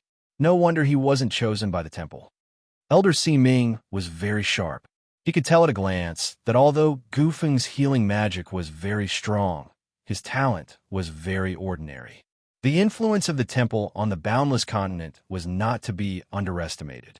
Other than Penglai and Immortal Abode, the temple had branches in the other 3 countries. In this aspect, compared to the elite magic camp of the continent, the temple was much more commoner. Any magician with talent would be chosen to enter the temple at a young age. Gufeng was not chosen, so his talent must not be very good. Master, you're wrong. Judging a person's talent shouldn't only be based on the level of magic he can reach. Xiao Wenshu didn't agree with Elder Si-Ming's point of view. If a magician doesn't look at the level of magic, then what does he look at? Elder Si-Ming rarely saw Xiao Wenshu praise someone, and this person was actually someone like Gufeng. Master, did you notice that although his cultivation is not good, his Dharma soul was not affected by the evil aura during the treatment? He must have a pure heart. He has the cleanest Dharma soul in the world. He looked at Gufeng with sincere admiration. Magical talent is innate. A true magician's heart is the most important thing for a magician. Elder Si-Ming was speechless. Light and darkness were like two sides of a coin. Many light magicians fell and became dark magicians in the end. This was also because their Dharma souls were not pure and their hearts were not right. Elder Si-Ming, young Si-Ming. Yin Sheng went forward and bowed. She wanted to talk to Xiao Wenshu privately about her mother, Hu Jiuxing. However, every time, Dollar would sneak out from some unknown corner and stare at Xiao Wenshu. She didn't know if he was a fox or a dog that watched over his wife. Fortunately, Dollar did not appear this time. Elder Si-Ming looked at Xiao Wenshu, then looked at Yin Sheng. Although he still had some grudges in his heart, he still tactfully went to the side and asked Gufeng about the treatment. Xiao Wenshu nodded at Yun Sheng in a friendly manner.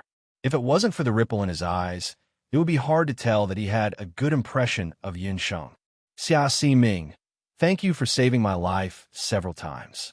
I want to ask about my mother, Hu Jiuxing, recovering her memory. The Emperor Zhao in red, Ji Feng, died, and the clues to saving Hu Jiuxing were cut off.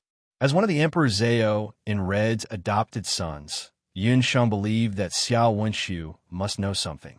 However, to Yin Sheng's dismay, Xiao Wenshu's answer was that he didn't know anything. I'm sorry, Miss Yin. Back then, it was the Emperor Zhao in red who placed the restriction on the Ninth Lord. I can't do anything about it. Xiao Wenshu saw Yun Sheng's disappointed expression. Only after she had walked far away did Xiao Wenshu take out the Netherworld ghost key that he had been carrying with him all this time. His expression was complicated. He didn't know if what he did was right. Chapter 1068. In the Duqian Beast Blood World, after the Blood Mark collapsed, the entire world became unstable. Hey, Kieran boy, what are you doing here? Hey, Kieran boy, what are you doing here? Hey, Baby Sheep didn't like seeing a tent full of injured people, so he snuck out to get some fresh air. He happened to see Dollar walking towards the Duqian Blood Mark. Out of curiosity, Bobo followed. Dollar found the Kirin King's tomb. When the Blood Mark collapsed, it created a scary power that was like an earthquake. The Beast King's tomb, which had lost the support of the Beast King's relics, was destroyed. In the middle of a broken wall, Dollar found a stone tablet. That stone tablet was the one Yi Baiming saw when he entered the Kirin King's tomb.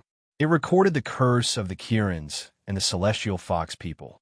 Unfortunately, the last stone tablet was missing. Maybe it was because it had been broken for a long time, or maybe it was for some other reason. It was also because of the lack of this most important part that the Golden Qilin, Yi Baiming, almost devoured his most beloved person, Yin Sheng, on his wedding night. Although Burning Demon allowed Dollar to suppress his anger and live with Yun Sheng, it also kept him in his Kirin form. Especially in the past few days, people like Shun Feng, Xiao Wenshu, and Qi would covet his woman from time to time right under his nose. Yi Baiming was furious just looking at them. Yi Baiming came to the Kirin King's tomb alone, hoping to find a way to break the curse of the Kirin King. Unfortunately, after searching the entire Kirin King's tomb, Dollar still couldn't find the missing stone. Baby Sheep watched from behind. He wanted to tell Dollar that the Little Master knew the identity of the Kirin boy. Seeing the Little Master's reaction, she didn't care whether the Kirin boy was a man or a beast. But if the Kirin boy was always like this, when could he expect the Little Master to have a Little Master with the Kirin boy? At this time, Dollar's throat moved, and he let out a low roar. Oomph. Animals are animals.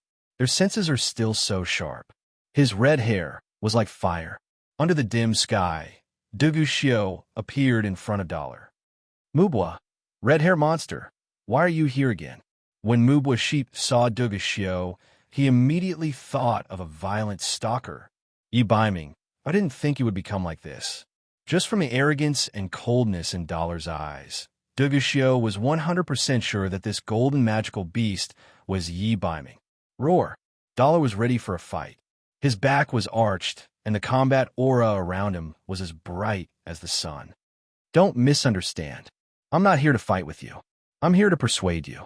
Do you want to find a way to return to human form without harming Yin Sheng? Dugu Xiao was from the Black Qilin race, so he wasn't surprised that Yi Baiming's true form was a Qilin. He just didn't expect Yi Biming to be a golden Qilin. A way to return to human form without harming Yinsheng? Yi Biming didn't just want to know. He was willing to pay any price to obtain this method. However, Dugu Xiu was his mortal enemy, and he liked Yinsheng. How could he be so kind as to tell him, "You don't believe me? I know you don't believe me.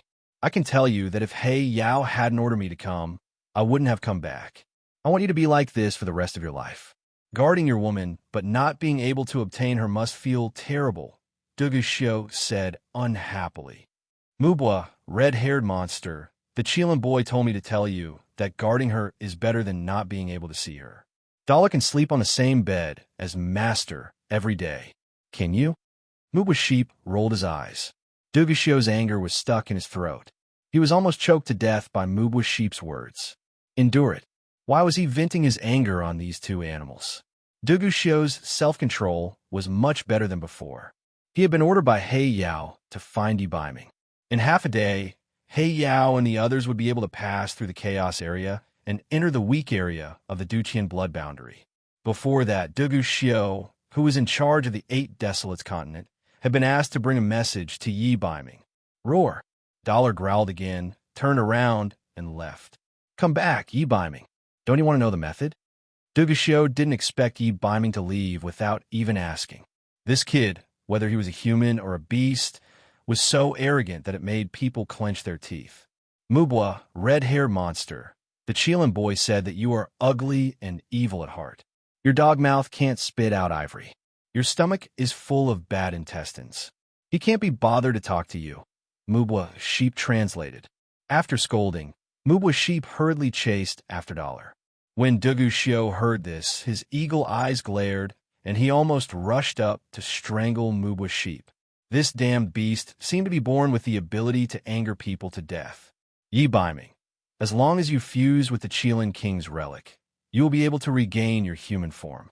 In half a day, He Yao, He Lin, and the others will arrive with the second batch of 8 Desolates tribe invaders. He Yao said that as long as you return with him and marry He Lin, you will be able to fuse with the Black Qilin relic. I have already brought the message. What to do is up to you. Dugu Xiu's words echoed in the empty blood boundary wasteland. Golden Qilin Yi Biming didn't turn back. Tisk stubborn. Dugu Xiu frowned. Compared to Yi Biming, he was more worried about Yinsheng. He Yao would definitely not kill Dugu Xiu in order to find the person who could fuse with the Qilin King's relic. But He Lin was narrow-minded. Once she met Yinsheng, she would definitely kill her. He was He Yao's son, and half of the Black Qilin tribe's blood flowed in his body. Fate didn't allow him to stand on the opposite side of the Bakr works. After struggling for a while, Dugu Xiu looked in the direction of the Dutian relay station. His figure flashed, and he also disappeared. When Yunsheng and Gufeng finished their respective tasks, the moon was already high in the sky. Yunsheng realized that Gufeng seemed to be unhappy the whole day. When she returned to the tent, there was no one inside. It was Blue's turn to patrol tonight. As for Ling, she had a conflict with Gufeng, and she didn't eat or drink these 2 days. Yinsheng was also extremely tired today. Just as she was about to change her clothes and sleep, suddenly, the summoning demon hand and immortal holy grail in her beast language ring made a pleasant sound at the same time. This feeling, Yinsheng raised her eyebrows. She subconsciously lifted the bed. Because it was a tent, Ling and Sister Lan all slept on the same bed. Under Yunsheng's bed, a black object fell out. It was really it that made the 8 barren divine artifacts in Yunsheng's beast language ring react. Yunsheng was almost excited as she picked up the object. The simple bracelet had almost no magical waves, but Yunsheng still recognized it at a glance. It was the magic bracelet. To be exact, it was an incomplete magic bracelet that was missing a soul stone. Yinsheng had only seen it in Chunlian-Er's hands before. It was just that during the fierce battle in the Taiyuan castle, Chunlian-Er accidentally lost this magic bracelet when she died. She didn't expect it to suddenly appear here. Yinsheng naturally knew that the magic bracelet wouldn't appear for no reason. Someone must have left it behind.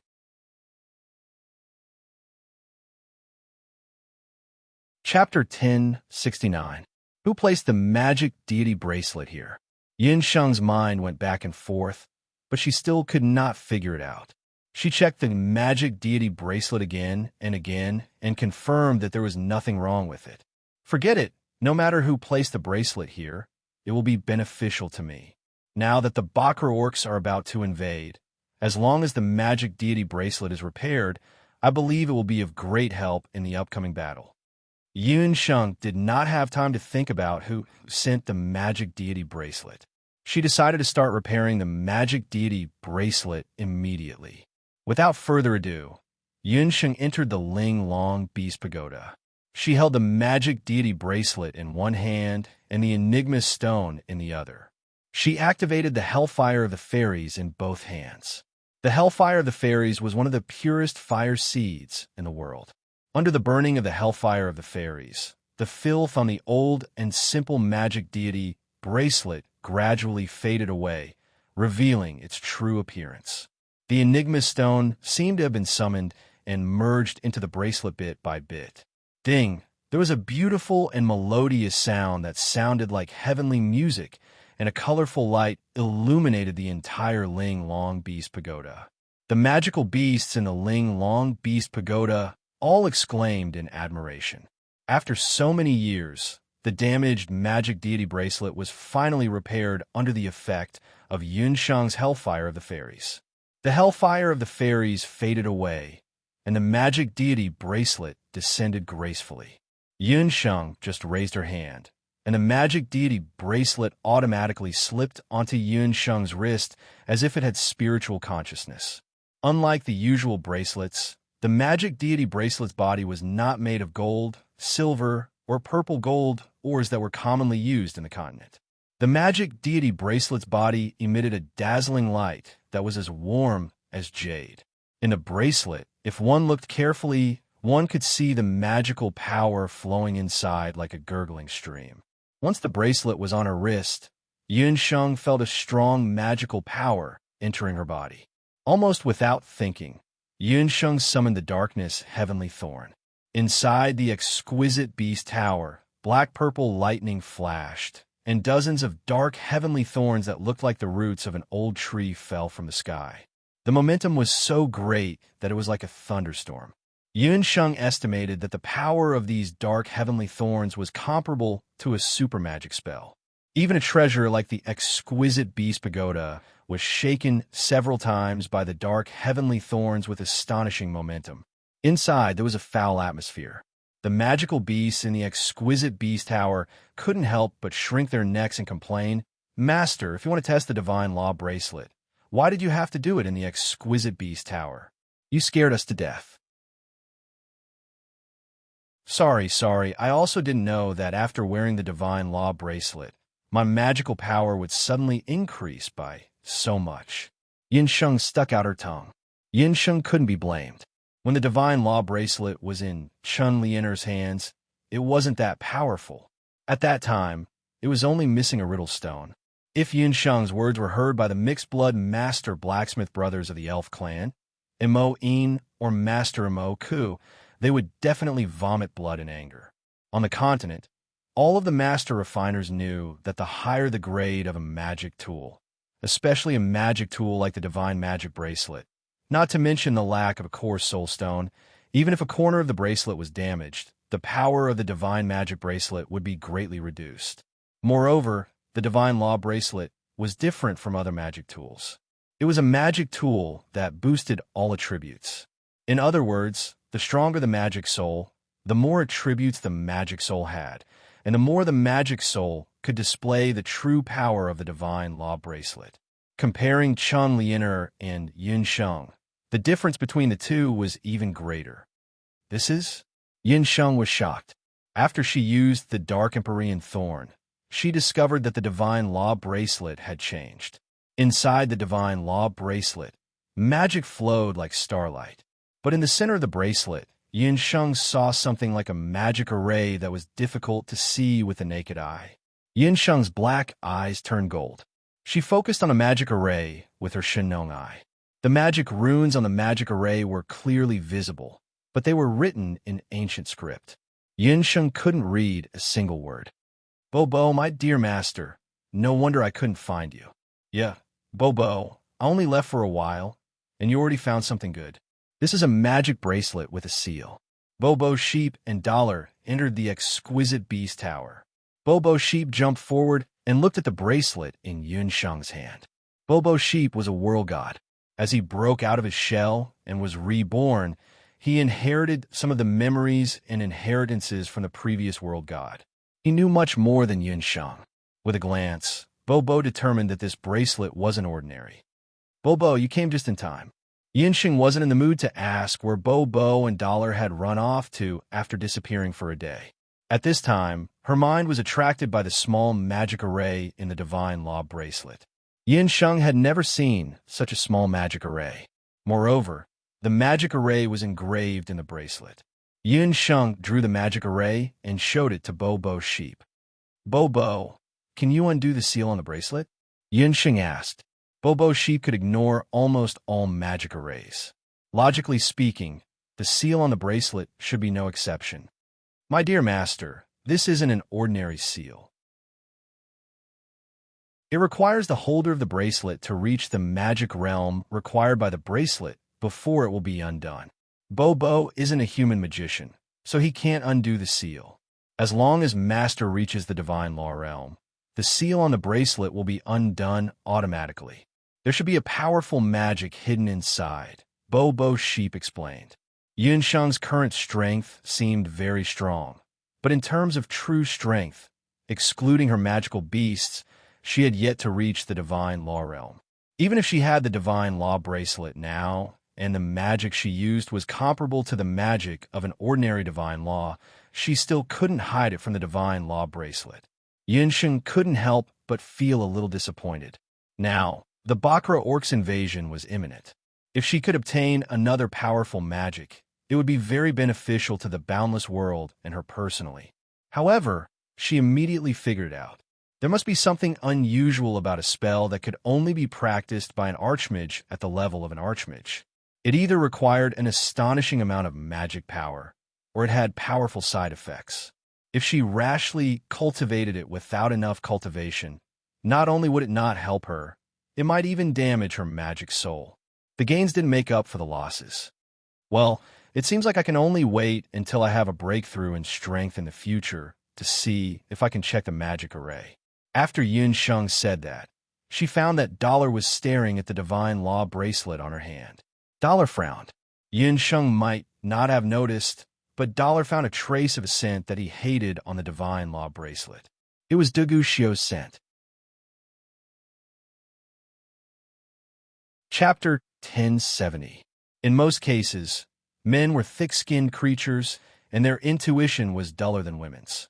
But in some cases, a man's intuition was more accurate than a woman's, especially when a man was in a state of jealousy. This magical bracelet was given to Yunsheng by Duguxio. Yves Biming didn't know how Duguxio got the magical bracelet, but at the last moment, he still gave it to Yunsheng. Perhaps because he also knew that Yunsheng's situation was the most dangerous when Obsidian and the others invaded. Duguxio couldn't get rid of his identity as a descendant of the Bakra Orcs, so he used another way to protect Yunsheng. That man still refused to give up on Yunsheng. Humph! This king will protect this king's woman. Yi Biming was inexplicably unhappy. If he didn't know that this magical bracelet was of great significance to Yunsheng's cultivation, he would have thrown it as far away as possible. As if she felt the displeasure of the gold coin, Yunsheng also felt conflicted. This smelly fox. Why is he making such a face for no reason? Bobo, where did you run off to so early in the morning? Bobo, oh no, dear master, Bobo almost forgot the most important thing. Not good. The group of beastmen from the 8 desolate continent is about to attack. Bobo Sheep was reminded by Yunsheng and suddenly remembered. The red-haired monster said that the leader of the Black Kirin clan and the other beastmen would arrive in the Duqian blood realm in the next few days. What? Where did this news come from? Yunsheng was shocked. She was only focused on repairing the magical bracelet, and in just half a day, such a big thing happened outside.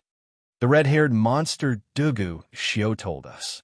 Bobo Sheep secretly glanced at Yi Biming, and the latter gave him a look. Yi Biming had heard Dugu Xiu's last sentence. It had to be said that Yi Biming was still a little hesitant at the time. However, even though he knew that Yi Biming would be able to regain his human form after fusing with the Qilin King's soul stone, he was still unwilling to leave Yun Sheng at this moment. Putting aside the fact that the boundless continent was in danger, Yun Sheng and the others were risking their lives to fend off the invasion of the Eight Desolates continent. Yi Biming did not really care much about the boundless world, but he cared about Yun Sheng's feelings. On their wedding night, Yi Biming abruptly left, which was a huge blow to Yun Sheng. This was why Yi Biming did not dare to reveal his identity. This time, if he left again, with the little wildcat's temper, she would probably never forgive him in this lifetime. Therefore, Yi Biming decided that he would never obey He Yao's orders and return to the Eight Desolates continent. On the way back, Bobo Sheep and Dollar had agreed that they would only tell Yun Sheng about the invasion of the Bakra orcs. As for Yi Biming's method of regaining his human form, Bobo Sheep did not mention a word.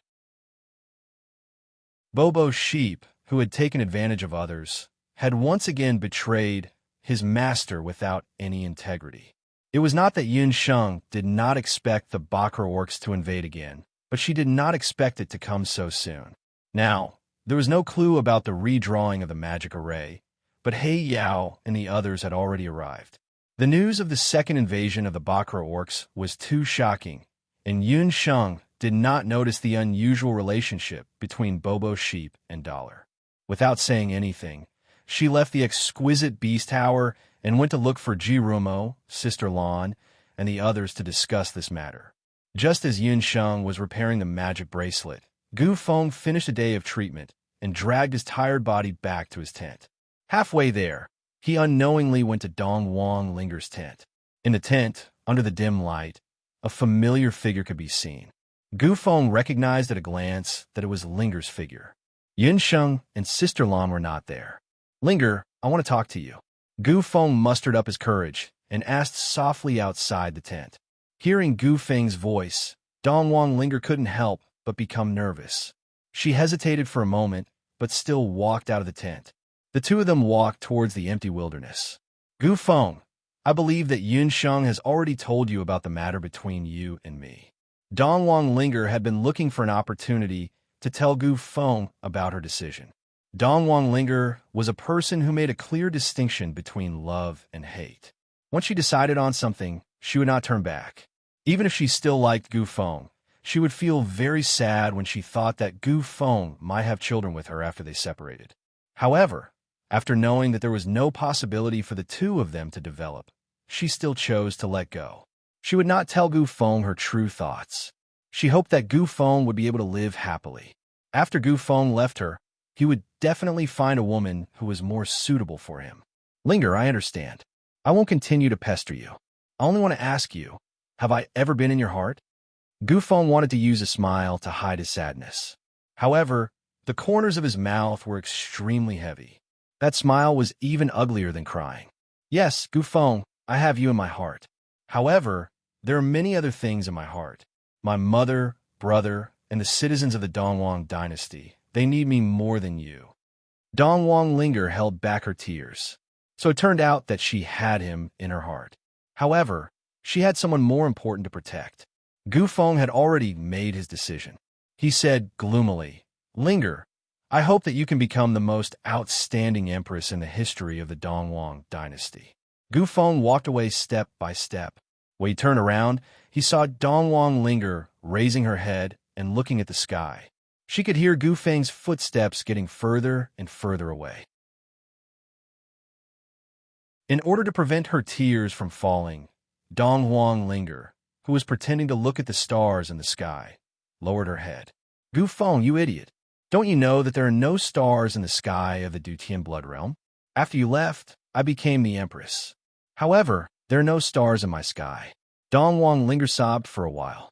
When she raised her head again, she discovered that there was something wrong with the sky. What is that?"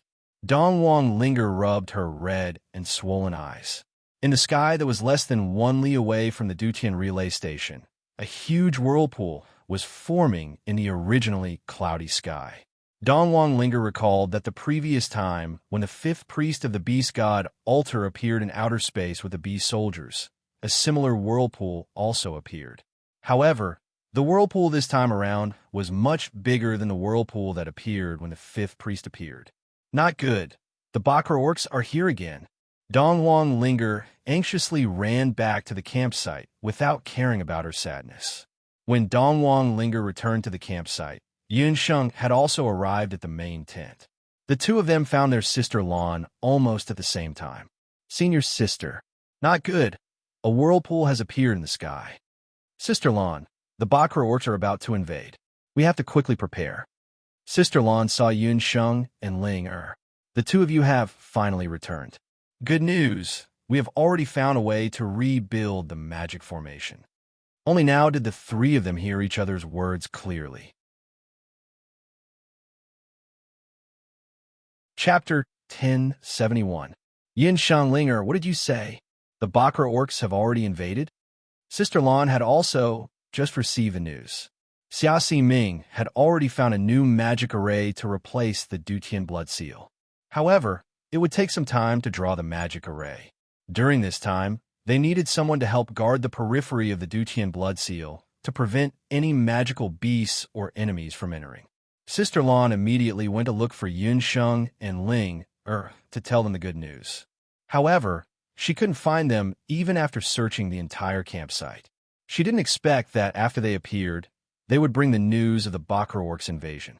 Sister Lan hurriedly brought her people out of the tent and looked in the direction that Dongwang Linger was pointing at. Indeed, in the sky, it was like the sea before a storm. The originally calm sky was now filled with turbulent clouds. Within the clouds, there were faint black flashes of lightning. With such a strong wave, it could be seen that someone was forcefully breaking through the barrier between the 8 wastelands and the boundless continent. The other party's strength must be very strong. Otherwise, they wouldn't dare to open the barrier with such brute force. The fifth priest had only used space-time magic to bring a small group of people into the Dutian blood realm. It could be predicted that once the barrier was successfully opened, it would likely form a permanent flaw in the barrier. By then, the people from the 8 wastelands would be able to invade the boundless continent. The boundless continent would be facing a disaster. Sister Lan had already passed the news to Elder Si Ming, Xiao Wenxiu, Divine Wind, and the others. When everyone arrived, there was another black flash of lightning rolling across the sky. The vortex was getting bigger and bigger, and there was a possibility that it could be broken through at any time. The situation is urgent. The original plan must be changed. We have to make 3 preparations now. Xiao Wenxiu frowned as he looked at Elder Si Ming and Yunsheng. Xiao Wenxiu's suggestion was to divide the manpower in the Dutian relay station into 3 groups. One group would escort the civilians who were still being treated in the relay station and some injured magicians and warriors out of the blood realm. Xiao Wenxiu hoped that this group of people would be escorted by Divine Wind and his elven warriors. This was because the elven warriors were the fastest and had the strongest discipline among all of them. Divine Wind pondered for a moment and looked at Yunsheng. The latter nodded. Only then did Divine Wind agree with Xiao Wenxiu.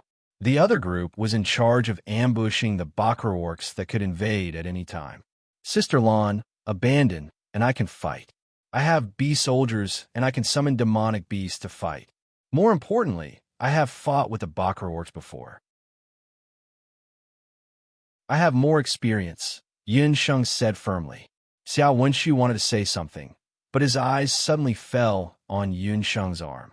He was slightly startled. He remembered that Yunsheng originally only had 1 bracelet on her arm, but today there was another bracelet. That bracelet? Then I'll leave it to you. We will hand over most of our forces to you. As for me, Gu Feng, and Elder Si Ming, we will be in charge of entering the Dutian bloodstains. Xiao Wenxiu was touched by Yunsheng's resolute gaze and agreed to Yunsheng's request. Gu Feng, why does Gu Feng have to enter the Dutian bloodstains with you? Yunsheng was surprised. She originally wanted to suggest that Gu Feng and Divine Wind evacuate together. After all, he was a light magician. It would be easier for him to take care of the injured if he evacuated with the civilians. Although the Dutian bloodstains had collapsed, it was still the Beast King tomb of the 8 great beast clans. It was possible that the Bakra orcs would be the first to invade. Therefore, the location of the Dutian bloodstains was still very dangerous. Blue should have already told you that we have found a new magic array to replace the original Dutian bloodstains. The most important part of this new magic array is Gu Feng. He has to enter the Dutian bloodstains with us, Xiao Wenshu explained. Just now, the situation was urgent. Sister Lan only said that she had found a way, but she didn't say that Gu Feng was also involved. Gu Feng, you still hid such a big thing from us. Yin Sheng teased Gu Feng. Dong Wanling also looked at Gu Feng. Normally, if Gu Feng received such praise, he would definitely grin foolishly. But today, it was unknown whether it was because the task of drawing the new magic array was too difficult or because he just had a conflict with Ling Er. Gu Feng's expression didn't change much as he forced a smile on his face. Since everyone's tasks have been assigned, let's start the deployment. Gu Feng, you can go with Elder Ming and Xia Ming to draw the new magic array. We will wait for your return. Yin Sheng patted Gu Feng's shoulder. She also stepped forward and gave Gu Feng a firm hug. Gu Feng, this time, you will be representing the continent's magic elite camp. If this is successful, I will recommend you to the magic elite camp to become a substitute elder, Sister Lan encouraged Gu Feng. After all, this was the first time Gu Feng took on such an important task alone. Moreover, his partner was a top-tier expert from the Dharma Temple. Looking at his expression, one could see that he was nervous. Everyone had been warned one by one. Only Dong Wanling stood to the side, not saying a word. Gu Feng resisted the urge to take the initiative to say goodbye to Dong Wanling and walked towards the entrance of the tent with Xiao Wenshu and Elder Ming. Just as he was about to step out, Dong Wanling couldn't help but shout, "Gu Feng, be careful." Gu Feng's footsteps paused. In the end, he didn't turn around. He only nodded heavily and walked out of the tent. You really don't want to tell her why you're doing this? You should know that after you leave this time, you might have to stay in the Dutian bloodstains forever. Xiao Wenshu didn't want Gu Feng to have any regrets. When Xiao Wenshu told Gu Feng about his mission, Xiao Wenshu already knew that Gu Feng would definitely turn back. However, he didn't expect Gu Feng to agree so quickly. Some things were destined. The first Dharma God's magic bracelet fell into Yun Sheng's hands. The weakest person in his prophecy was also the strongest person. No need. I have already got my answer. I want my friends and the people I love to be able to live a peaceful life. I will just stay in the Dutian bloodstains. In the future, if there's a chance, they can still come and visit me. Let's go. After Gu Feng left the tent, he felt relieved. He raised his head and looked at the barrier whirlpool in the sky. The determination in his eyes became stronger. After Gu Feng and the others left for the Dutian bloodstains, Yun Sheng and the others didn't stop. Under the command of Divine Wind, the elf warriors successfully escorted the civilians and the injured out of the Blood Realm. Sister Lan, abandoned, there's one thing that I didn't mention in front of others. I have received reliable news that the one leading the 8 Desolation Bee soldiers this time is the patriarch of the Qilin clan, He Yao. Yin Sheng didn't tell Divine Wind and Xiao Wenshu. Chapter 1072. Before Yin Sheng told everyone, a few of them had secretly guessed who the 8 Wastelands Beast clan would send this time after the failure of the first attack. Logically speaking, the opponent's strength should not be inferior to the 5th priests. But no one would have guessed that the 8 Wastelands would send He Yao, the leader of the tribe. The people present were all core members of the largest factions in the continent. Ever since the Dutian Blood Seal appeared, they had used various channels to obtain information about the 8 Wastelands. Among them, there were some clues about the leaders of the Bakra orcs. It was said that the strongest faction in the 8 Wastelands was the Beast God, Altar. The 5th priest was from the Beast God, Altar. But the Beast God, Altar, did not move around the 8 Wastelands often. Below them were the Bakra orcs. Although they were called the Bakra orcs, there were more than 8 tribes in the 8 wastelands. But most of the beast tribes were attached to the 8 wastelands. The 8 beast tribes were divided into upper beast tribes, middle beast tribes, and lower beast tribes according to their strength and territory. Among them, the Black Chelan tribe, which worshipped martial arts, had the largest population and the most fertile land. The leader of the Black Chelan tribe was the second strongest in the history of the Black Chelan tribe, the current Black Chelan king, He Yao. He Yao's strength was second only to the Black Chelan king, Yi Xiu, who had died in the Dutian blood realm. Who would have thought that He Yao would be the one leading the invading army? The news caused the expressions of Lan, Qi, and the others to turn serious. In fact, if not for Yi Baiming, He Yao would not have led the army himself. His main goal was to capture Yi Baiming. In He Yao's opinion, the 5th priest and her corpse soldiers should have conquered the Dutian blood realm by now. Yin Sheng, how is He Yao's strength? Azure was very cautious. Although she had heard of the strength of the Bakra orcs, she wasn't sure how strong the Obsidian Patriarch was. Only by knowing yourself and your enemy could you win every battle. Blue's question was also the same as Qi, Ling and the others. I've fought with He Yao before. He's very strong. He's several times stronger than any opponent we've encountered so far. I'm guessing he's at least a peak martial god. Yun Sheng smiled bitterly. The peak of the martial god realm? Everyone was silent. The Emperor Zhao, in red, Ji Feng, and the Grand Emperor City Lord had fallen.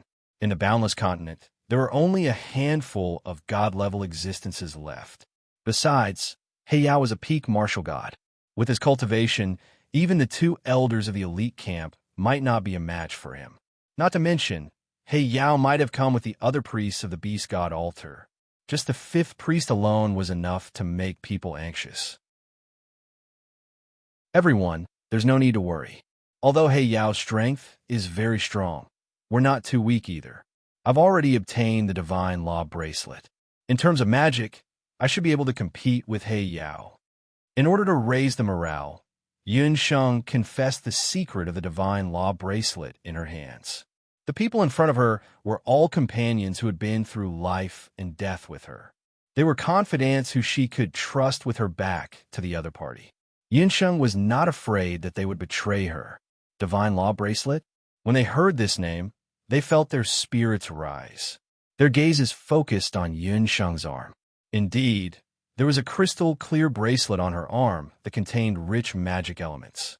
It was rumored that after obtaining the Divine Law Bracelet, one would possess strength close to that of a martial god. If that was true, then they might still have a chance to fight against the Black Chelan clan. Actually, I also have something that I'm hiding from everyone. Seeing that Yun Sheng had confessed, Dongwang Linger felt embarrassed to continue hiding it. One of the 8 barren divine artifacts, Dongwang Qing, has always been hidden in the Dongwang Imperial Tomb. It can absorb the opponent's magic power and turn it into its own. Using it, I can use super magic. She also took out the Dongwang Qing. The 2 of you hit it really well. Both of you actually have an 8 barren divine artifact. You make it seem like divine artifacts are as common as cabbages. To think that we were searching for divine artifacts all over the continent. Sister Lan didn't know whether to laugh or cry. These 2 junior sisters of hers were really impressive. The 8 barren divine artifacts that hadn't been seen in the continent for thousands of years were actually in their hands. Although Sister Lan was angry, she wasn't jealous of Yun Sheng and Linger. She was originally a simple person, although she was a little envious of divine artifacts. To be able to gain the recognition of a divine artifact was a kind of opportunity. It couldn't be forced. Thinking up to here, Sister Lan also felt relieved. However, once the 2 divine artifacts appeared, it undoubtedly boosted the morale of the Boundless Continent side. Yun Sheng secretly said in her heart. Fortunately, she didn't take out the other divine artifacts on her. Otherwise, Sister Lan would definitely be so agitated that she would strangle her to death. Among the few of them, Sister Lan was the oldest and had the most battle experience. Thus, everyone elected her as the overall commander. Just as Sister Lan was assigning the deployment, there was good news. Yun Sanglong brought a group of hunters with him. They even brought Tycoon Jean. Yuan Shanshan and Yuan Bupo from the Grand Emperor's city also came. In addition, people from the continent's Hunters Guild also came one after another. The collapse of the Dutian blood seal only happened 2 days ago. In order to prevent unnecessary panic in the continent, the news had already been sealed. Therefore, everyone's arrival surprised Yin Sheng and the rest. Second uncle and everyone, why are you all here? Sheng, how long are you planning to hide this from second uncle? The invasion of the Bakra orcs is such a big news. As a member of the continent, all of us have the responsibility to participate. Yin Songlong complained to Yin Sheng. If he didn't coincidentally contact a hunter who was on a mission near the Dutian relay station recently, he might not have known that such a big thing had happened in the Dutian blood realm. Bupo, why are you all here too? There were hunters in every corner of the continent. Therefore, it wasn't strange that second Uncle Yin Songlong came. However, why were the people from the Grand Emperor's city here too? Yin Sheng, have you forgotten about the divine totem beasts? The 4 divine totem beasts are connected. The Black Tortoise was the one who told us about the Dutian blood seal. The Grand Emperor's city has the responsibility of protecting the continent. Although we can't help much, the Dihong song can boost the morale of the troops. When we encounter the Bakra orcs, it can also be used to a certain extent. Yuan Bupo looked at Yun Sheng with adoration in his eyes. Yuan Shanshan saw this and couldn't help but have a headache. This silly little brother. He was the one who pestered their father and said that he must come and help Yin Sheng. At this juncture, one more person means one more contribution. Leader Yun, Lan Bucai, has just been appointed as the overall commander of this ambush. Since you're here, please help us with the deployment. Lan Bucai and Yun Songlong worked together and quickly came up with a plan.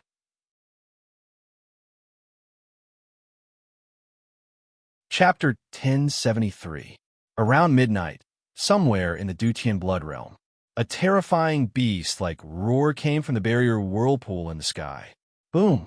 An enormous pillar of light that lit up the sky broke through the vicious clouds in the sky like a meteor and landed at a certain place in Bloody Sky, Metropolis Jie. It was a powerful battle energy that tore apart the barrier of the continent. Under the lead of Patriarch He Yao, almost 1,000 black Chilan warriors broke through the barrier of the blood realm that had blocked the Bakra orcs for thousands of years and entered the boundless continent. After more than 20 years, He Yao, have finally returned. He Yao, the patriarch of the Black Chilan clan, had hair as black as night. His wild eyes flashed with the unruliness of a wolf king. The boundless continent carried He Yao's most bitter memories. At that time, he had just become the young patriarch of the Black Chilan tribe and thought that he was the most powerful person in the world. It wasn't until he passed through the barrier of the Dutian blood realm that he realized that both the beast race and the human race were so insignificant in front of such a powerful barrier. It was also from then on that He Yao realized that he wasn't strong enough. He met Li Qingcheng and Qing Chong in the boundless continent and remembered the former for dozens of years. It was a pity that when he returned to the boundless continent, she had already turned into a soul. When He Yao thought of this, he couldn't help but feel sad. Yi Baiming's mother, Empress Li, was the first woman he met when he was heavily injured. Empress Li was different from any woman he had ever met. Empress Li was only 14 years old that year, the best years of a young girl. She was innocent and didn't know the dangers of the world. At that time, she hadn't met her nemesis, Yi Qingtian. It was undeniable that Empress Li was beautiful, but He Yao didn't like her because of her beauty. She was very special. He Yao still remembered that when he was in danger, that woman dressed in men's clothing called out to him softly. Her slender fingers brushed against the blood on his body, and she fed him the clear water. He opened his eyes and saw that the woman was as quiet as the moon in the sky. Her eyes seemed to be filled with stars, so beautiful that it made people think that she was an illusion. The moment He Yao saw her, he decided that he had to get his hands on this woman. Unfortunately, when He Yao woke up, Empress Li had already settled him down in a village. She and a merchant group had already left. At that time, He Yao did not even know her name. When he saw Empress Li again, She was already married. She was the Empress of Zhou State. However, her man had found He Yao. At that time, He Yao was overjoyed. He forced Yi Changtian to use Empress Li in exchange for the support of the Black Qilin tribe. He got what he wanted and got Empress Li's body, but he couldn't get her heart. After that, he suddenly received news that his father had passed away and that the Black Qilin tribe had fallen into chaos. In a hurry, he returned to the Eight Desolates continent. He had been gone for more than 20 years. Empress Li was dead, but she and her son, Yi Baiming, had inherited Li Qingqing's personality. He Yao heard that Yi Baiming had inherited his mother's outstanding looks. Perhaps bringing Yi Baiming back to the Eight Desolates continent was a kind of compensation for He Yao. He just wanted to prove to Empress Li that their son would eventually return to the Eight Desolates continent. Breathing in the familiar yet foreign air of the boundless continent, He Yao couldn't help but roar at the sky. Behind him, the 1,000 beast soldiers and He Linlin all half-knelt. The Black Qilin tribe swears loyalty to the tribe leader. The tribe leader's divine might shakes the boundless continent. The major tribes of the Bakra orcs had received orders from the beast god Alter at almost the same time to attack the boundless continent. Other than the Black Qilin tribe leader, the other tribe leaders did not personally lead their troops. However, each tribe had sent their elites. However, these elites were still not as disciplined as the Black Qilin warriors. They only used half the time of the other tribes to arrive at the boundless continent. I wonder if Duguxiu passed on father's orders to Yi Baiming, He Linlin said from the side. They had invaded the Duqian blood realm overnight. When the Qilin tribe's elites had arrived, they had caused a huge commotion. However, such a huge commotion had not attracted the humans. It seemed that the fifth priest had already occupied the Duqian blood realm. It seems that Yi Baiming is still stubborn. Otherwise, he would have come with Xiu to welcome us. He Yao was displeased. Yi Baiming was really stubborn. 3 years ago, due to the urgent situation, he had only used the Phantom Hand to come to the boundless continent. The Phantom Hand could only unleash a portion of his strength. This time, he had personally come to the boundless continent. Other than Yi Baiming, he wanted to take down the boundless continent. Linlin, what was the name of the woman who shot my Phantom Hand with an arrow last time? He Yao still had an arrow wound on his hand. Last time, he had been paying attention to Yi Baiming and did not notice who the woman who had attacked him was. This woman was said to be a remnant of the celestial fox. She had a foxy face and caused the two brothers, Yi Baiming and Duguxiu, to turn against each other. This time, if he had the chance, he would definitely kill that woman. Yun Shang. She is from a Zhou state. After Yi Baiming transformed into his beast form, that woman used the identity of the Prince Regent to take charge of the Zhou state. This woman is not only good at seduction, she is also very ambitious. He Linlin added fuel to the fire. The Celestial Fox clan is dissolute by nature. This kind of bitch deserves to be killed.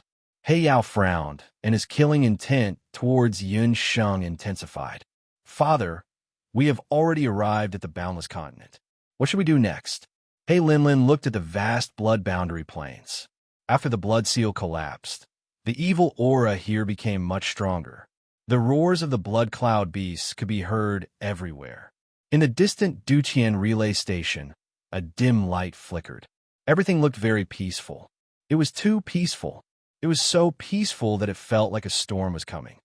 Father, should we go to the Duqian relay station and meet up with the fifth priest first?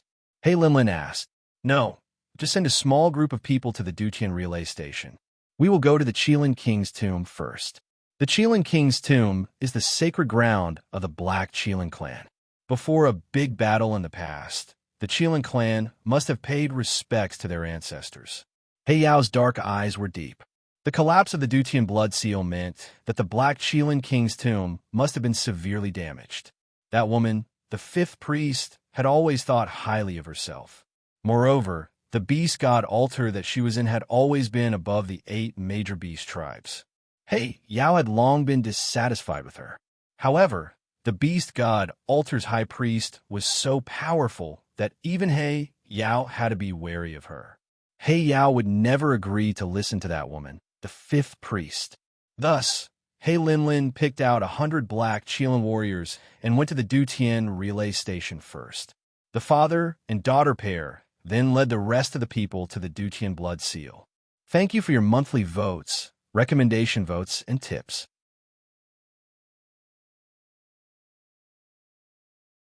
Chapter 1074. The 100 black Qilin warriors that He Yao had sent to the Dutian relay station flew in unison towards the Dutian relay station. In the night sky, they were like countless black-winged bats, only letting out rustling sounds in the night wind. Outside the Dutian relay station, a few magic illumination arrays emitted soft light, driving away the blood cloud mosquitoes that were wandering nearby. Many Beast Corps soldiers were either patrolling or standing at the entrance of the relay station. Everything seemed to be in order. When 100 black Qilin warriors landed, they cautiously looked at the relay station. Seeing the corpses of the Beast soldiers, the leader of the Qilin team sighed in relief. Just as Patriarch He Yao expected, everything went well with the fifth priest. Let's go forward together. The leader waved his hand, and the Qilin warriors filed forward. The black Qilin warriors didn't notice that near where they landed, several heads suddenly popped out from beside a few protruding rocks. Yin Sheng, they really fell for it. Linger whispered, because they didn't know how many people the black Qilin tribe would send, and whether Patriarch He Yao was among them. Yin Sheng and the others didn't plan to meet force with force. The fifth priest had died, but at that time, she did not have the opportunity to use the soul explosion technique like the first summoner. Therefore, Yin Sheng predicted that at this time, whether it was the beast god Alter or the people of the other 8 desolate tribes, none of them knew that the fifth priest had died. This was a good opportunity worth taking advantage of. Yin Sheng used the corpses of the beast soldiers that were already under her control to order them to wander around the Dutian relay station, creating the illusion that the fifth priest had successfully taken over the Dutian relay station. The hunters, warriors, and magicians in the Dutian courier station were already scattered around the courier station. They were only waiting for the Black Qilin clan to barge in before launching a surprise attack. The number of people seems wrong. There are only about 100 of them. Among those Qilin warriors, there are no experts whose strength surpasses the martial emperor realm. With the help of Shinong's eye, Yin Sheng could see clearly even in the dark night. The black Qilin warriors heading to the Dutian relay station were all wearing heavy Qilin helmets.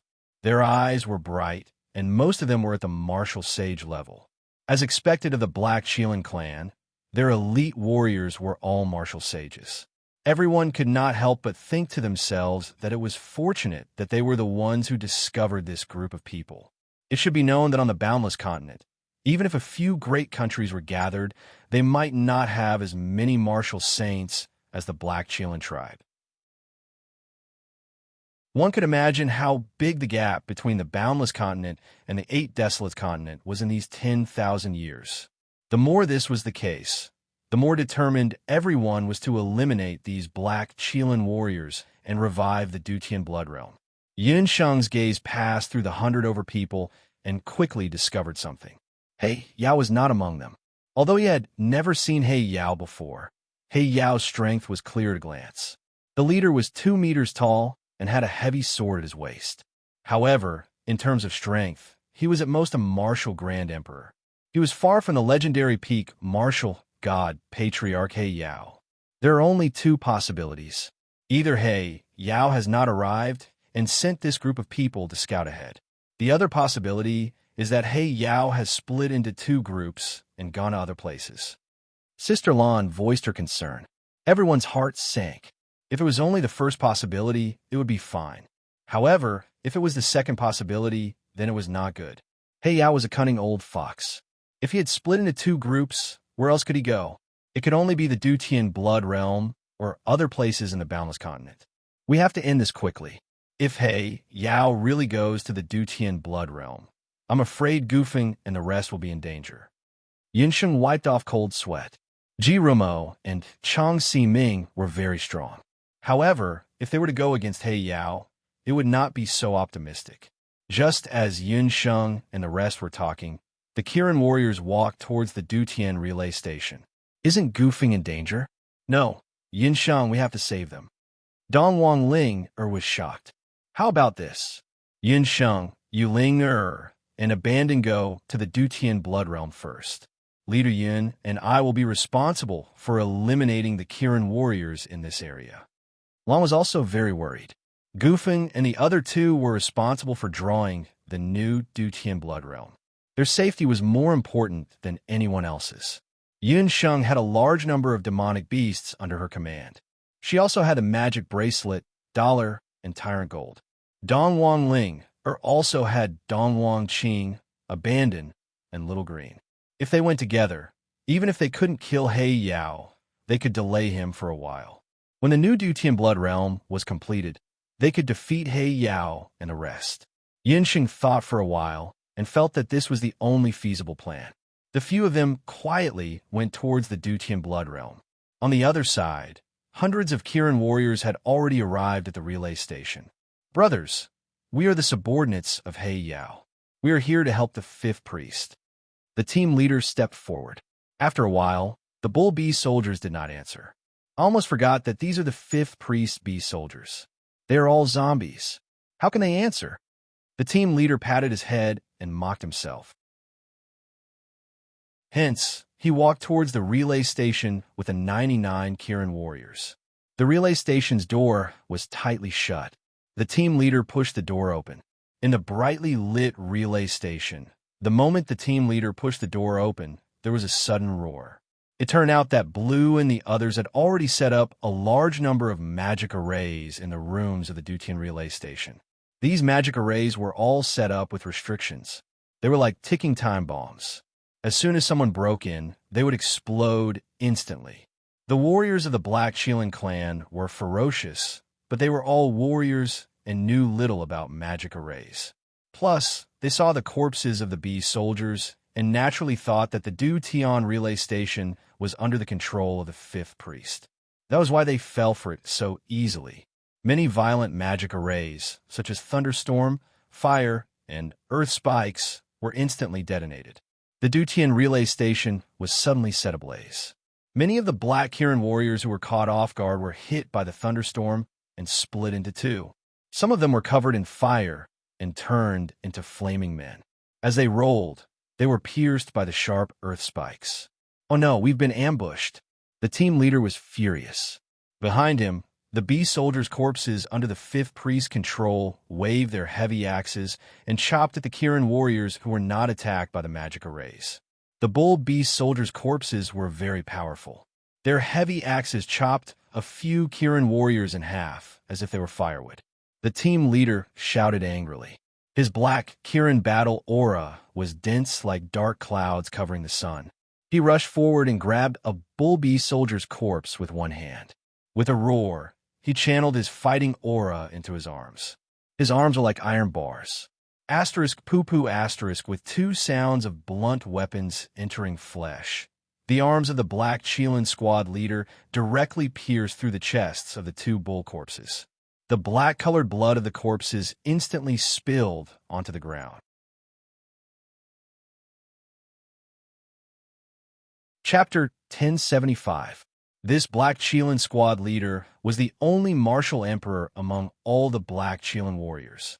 After he killed the two barbaric bull bee soldier corpses, he took a closer look and discovered that the barbaric bull bee soldier corpses had a golden eye-shaped brand on their foreheads. This mark was clearly not the fifth priest's unique mark. Could it be? The fifth priest had met with an accident, and her corpses were being controlled by someone else? There was actually a corpse sacrifice more powerful than the fifth priest in the Wuji continent. The Black Qilin squad leader was shocked. Charge! Defend the Wuji continent and destroy the Bakra orcs. Many sorcerers and warriors rushed out from all directions. Lan He and Yun Sanghai rushed to the front. The two of them flanked the Black Qilin squad leader from the left and right. Dozens of miles away from the Dutian relay station, Yun Sheng led a few people in the direction of the Dutian relay station. Behind them, a ball of magic light suddenly lit up and then returned to normal. Looks like Sister Lan and the others have already made their move. We have to speed up too. Yunsheng stopped and stared for a moment. Yunsheng looked at the sky. She was surprised. Looking up, they saw a huge hole in the blood-red sky that was originally covered by a vicious aura. It was like a murderer who had lost all his teeth, opening his mouth and laughing maliciously at everyone. That was the blood cloud hole left behind by the Black Qilin clan after breaking through the enchantment. The hole was still expanding. Looking at the size of the hole, at least hundreds to thousands of bee soldiers had poured into the Blood Realm. It's too dangerous to keep this thing. What if the other 8 Wastelands beast clans take advantage of the situation and enter? Just as he finished speaking, a gurgling sound came from the Blood Cloud cave. The clouds began to churn again, as if something was about to break out of the cave. Could it be that when it rains, it pours? Is there really an invasion by other beasts? Yunsheng grumbled in her heart. It was a matter of urgency now. If the other party came with more powerful characters. Boom! Another flash of light landed. Yunsheng and the others retreated to the side. But this flash of light was much weaker than when He Yao and the Black Qilin clan broke through the enchantment. Qi Muguan of the Boss Serpent clan appeared in front of them with a few hundred Boss Serpent warriors. Young clan leader, we have arrived at the Blood Realm. But looking at the situation, someone has already entered the Blood Realm. It should be the Black Qilin clan. After Qi Muguan learned of his sister's death, he had been plotting to go to the Boundless Land to avenge her death. Qi Muguan was the first to enter the Dutian Blood Realm. He was the first to enter the Chaos to enter the Blood Realm. To enter the Chaos region, first in the Blood Realm. But there was Qi led in blood, Qilin, the Blood Qilin, the Blood Qilin blood. But there were benefits to being slow. The entrance to the Blood Realm opened by He Yao and the others allowed Qi Muguan and the others to enter the Blood Realm effortlessly. The warriors of the Boss Serpent clan were different from the strong Black Qilin clan. Their warriors were mostly magicians. Most of them were tall and alluring male and female magicians. Yunsheng had only met Qi Muguan once before, but she still had some impression of him. There are humans. Qi Muguan also noticed Yunsheng and the others. Qi Muguan looked similar to his sister, Qi Bai. They looked like a girl and had a pair of narrow eyes like bamboo leaves. That old woman, Lin Yun, what's going on? Why are there humans in the Blood Realm? Qi Muguan looked at the young magicians arrogantly. When his gaze swept past Dongwang Ling, face, a sharp glint flashed across his eyes. You killed my sister, Qi Bai. After saying that, Dongwang Ling, magic soul suddenly appeared. An emerald soul snake that was the size of a little finger attached itself to Dongwang Ling, magic soul. Qi Muguan raised his hand. That emerald soul snake flew into Qi Muguan's hand like lightning. The soul snake hissed a few times at Qi Muguan. Its eyes were filled with hatred. After saying that, the little soul snake turned into a strand of magic power and disappeared. Yunsheng and the others were shocked. Later Qin's Madame Qi Bai was killed by Ling. Only Gufeng and Dongwang Ling knew about Madame Qi Bai's death. But the two of them didn't expect that Madame Qi Bai would leave behind a warning. It turned out that the Boss Serpent clan was very mysterious. Madame Qi Bai was killed by Dongwang Qing's godly power. She died under Dongwang Ling, super magic. She died with hatred. At the last moment of her death, she used the soul snake's power in her magic soul to hide in Dongwang Ling, magic soul. As long as Dongwang Ling encountered someone from the Boss Serpent clan, the little soul snake would tell the truth to the Boss Serpent clan and avenge Madame Qi Bai's death. Earlier, Qi Muguan had always thought that his sister, Madame Qi Bai, died under the hands of Duguxiu.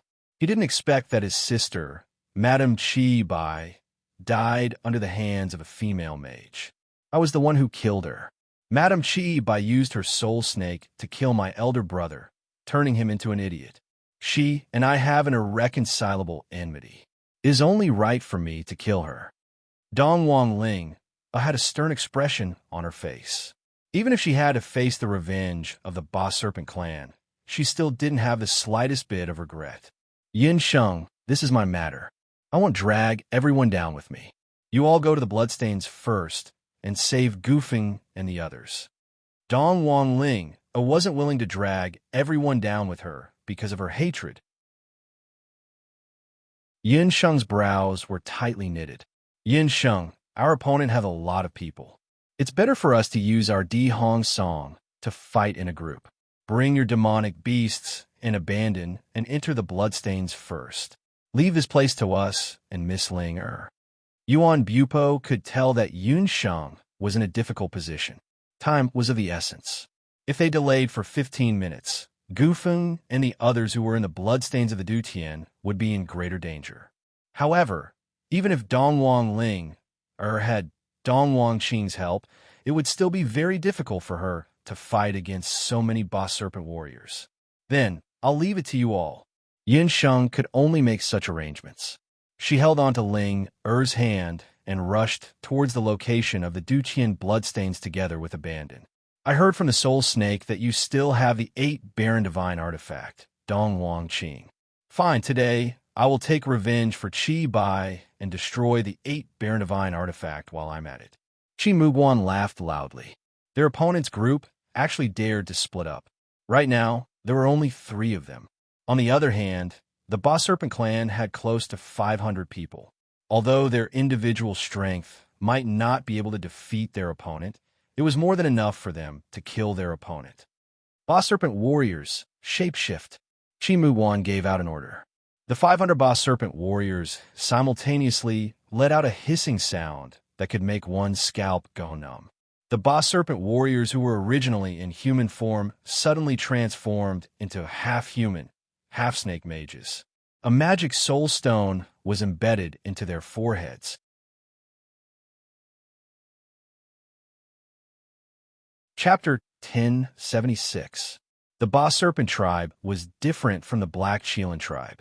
The warriors of the Boss Serpent tribe weren't as strong as the warriors of the Cheelan tribe. However, they had the bloodline of the Boss Serpent tribe. Their ancestor, the Boss Serpent tribe, could summon clouds and summon rain. Looking at Qi Muguan, he had obtained the Boss Serpent King's relic after entering the Dutian Blood Realm's Boss Serpent King's tomb with 7 other descendants of the Boss Serpent tribe. In the past 3 years, he had fused with part of the Boss Serpent King's relic's power. His second inheritance had also been awakened. Collective beastification was his first inheritance. In just a moment, Qi Muguan and the 500 Boss Serpent tribe warriors had all completed their beastification.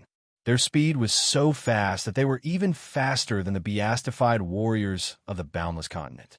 In this way, the magicians had a strong physique that was similar to that of the warriors. In terms of attack and defense, their strength had greatly increased. Looking at Qi Muguan, he was covered in red snake scales. His snake body, which was half a meter thick, was coiled into a ball as he flew in midair. His long and narrow snake eyes were filled with contempt. In his hand, he was holding a cobra magic scepter. Ant-like humans, how dare you look down on the power of the Boss Serpent tribe? Warriors, kill them. Qi Muguan waved the cobra scepter. The 500 Boss Serpent warriors roared as they unleashed all sorts of multicolored magic attacks. Seeing this, Dong Wangling didn't panic. She flipped her hand, and Dong Wangqing appeared in her hand. Ancestor Dong Wang, help me defeat these evil boss serpents. The magic wings behind Dong Wangling-er's back flapped lightly. Her clothes were red like fire, and her bright face was suffused with a holy light. After experiencing many life and death battles, Dong Wangling had become more familiar with using Dong Wangqing, especially last time when she was fighting with the Emperor Zhao in red. Although Dong Wangling was severely injured, she understood how to use Dong Wangqing even more. Dong Wangqing let out a buzzing sound as he swallowed all the magic attacks in one gulp from his dark urn. Oomph! I'll let you see what it means to reap what you sow. Super magic hurricane dragon. Dong Wangling chanted. In the sky, the wind and clouds changed, and a hurricane dragon hovered in the sky. So you used this magic to kill Qi Bai. Humph. Dong Wangqing truly lives up to his reputation. Seeing how Dong Ling was able to absorb all of the magic attacks from her side and convert them into her own magic power, Dong Qing's magic power. The greed in Qi Wan's eyes grew even stronger. He stared at the Dong Qing in Dong Ling's hand. If he could obtain this divine weapon, his Bashi clan would definitely be able to break away from the low-level beast clans and become a high-level beast clan like the Black Shieling clan, the Nine Phoenix clan, and the D clan. He was determined to get Dong Qing. Qi Wan, are you scared? Then let me send you and Madame Qi to the afterlife together. Dong Ling stood on the head of the storm dragon and waved her hand. The Tempest dragon opened its maw, and a torrential downpour of gale force winds shot towards the Boss Serpent warriors. Those who look down on my Boss Serpent clan will die. Great ancestral wizard Boss Serpent, please give your people supreme magic power. The second legacy of the Boss Serpent, ancestral Magus Boss Serpent. The 500 Boss Serpent Magi chanted in unison. The magic soul stones on their foreheads all lit up at the same time. Under the guidance of Qi Wan's power of inheritance, 500 strands of Boss Serpent Mage's power of soul stones gathered together. In the sky, a huge wizard snake that was not any weaker than a giant dragon gradually took shape. The shaman snake's body was several kilometers long, and its enormous body occupied the sky within a radius of several kilometers. Its eyes were as big as lanterns, and the scales on its body emitted a thick, bloodthirsty aura. The scariest thing was that on the forehead of this ancestral wizard Boss Serpent, there was a small black horn that was shaped like a triangle. The ancestral wizard Boss Serpent was the guardian wizard beast of the Boss Serpent clan. Its formation was somewhat similar to the Azure Dragon, White Tiger, Vermilion Bird, and Black Tortoise. However, it was not a divine beast. In terms of power, it was slightly weaker than a divine beast. However, in the boundless world, where divine beasts were rarely seen, the power of a wizard beast was enough to destroy an entire country. Needless to say, this was an illusory magical beast that Dong Linger condensed using her magic power. When she saw the Boss Serpent taking shape, Dong Linger was secretly shocked. She didn't know why, but when she saw the ancestral wizard Boss Serpent, she felt that it was somewhat similar to Abandoned's pet snake, Little Green. When Abandoned and Little Green fused together, the Boss Serpent that Abandoned transformed and looked roughly like this. However, before Dong Linger could think more about it, the ancestral wizard Boss Serpent, which was filled with bloodthirsty aura, rolled its body and pounced toward the Tempest Nightmare Dragon. The ancestral wizard Boss Serpent's huge tail that was covered with hard scales swung toward the Tempest Nightmare Dragon. Dong Linger raised her eyebrows. So what if it is powerful? It is just a snake. The difference between a snake and a dragon is like heaven and earth. As if it felt the Nightmare Dragon's disdain, the ancestral wizard Boss Serpent hissed angrily, and a stream of venom spurted out from its mouth. Beside the Tempest Nightmare Dragon, wind-type magic elements filled the air. Dong Linger raised her hand, and several hurricanes instantly blew away the venom.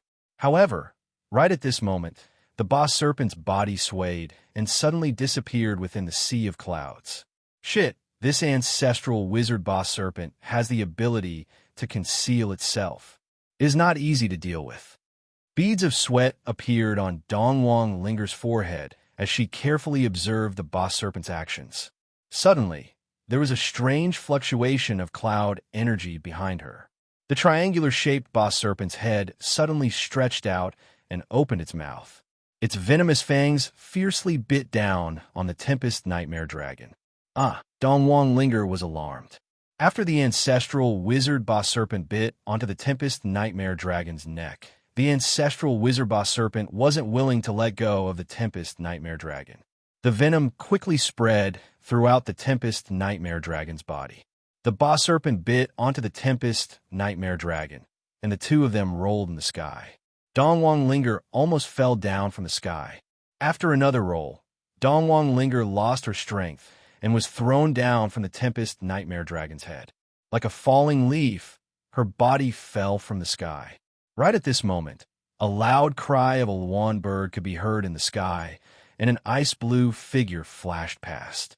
Dong Linger felt that her body was soft, and she had already landed on the back of the Ice-Fire Phoenix Luan. On the Ice-Fire Phoenix Luan, Yuan Bupo nodded his head at Dong Linger. "Miss Dong, leave the rest to me." It turned out that Yuan Bupo and his sister were watching the battle from below. Seeing that Dong Linger was about to lose, Yuan Bupo hurriedly made his move. On the other side, Yuan Shanshan was already fighting with Qi Muguan. The Ice-Fire Phoenix Luan had beautiful feathers, and its body was live. Its golden beak aimed at the boss serpent's eyes and fiercely pecked down. Immediately, a putrid stench of snake blood spurted out. The boss serpent was in pain, and it had no choice but to let go of the Tempest Nightmare Dragon. "Ancestral wizard, evil beast, how dare you cause trouble in the boundless land? Let my Grand Emperor family destroy your prestige." After Yuan Bupo finished speaking, a jade flute appeared in his hand. He placed his lips on the jade flute, and the sound of the flute could be heard. Suddenly, the color of the sky changed.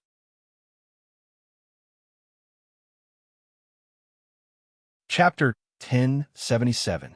Dong Linger was sitting on the back of the Ice-Fire Phoenix. She had used up a lot of her magic power in the previous battle. She was also falling from the sky. She was feeling dizzy. She looked at Dong Qing in her hand. It had become dim.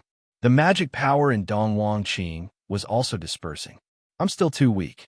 If this Shun Qing was in Yun Sheng's hands, she would be much stronger than me," Dong Linger thought to herself.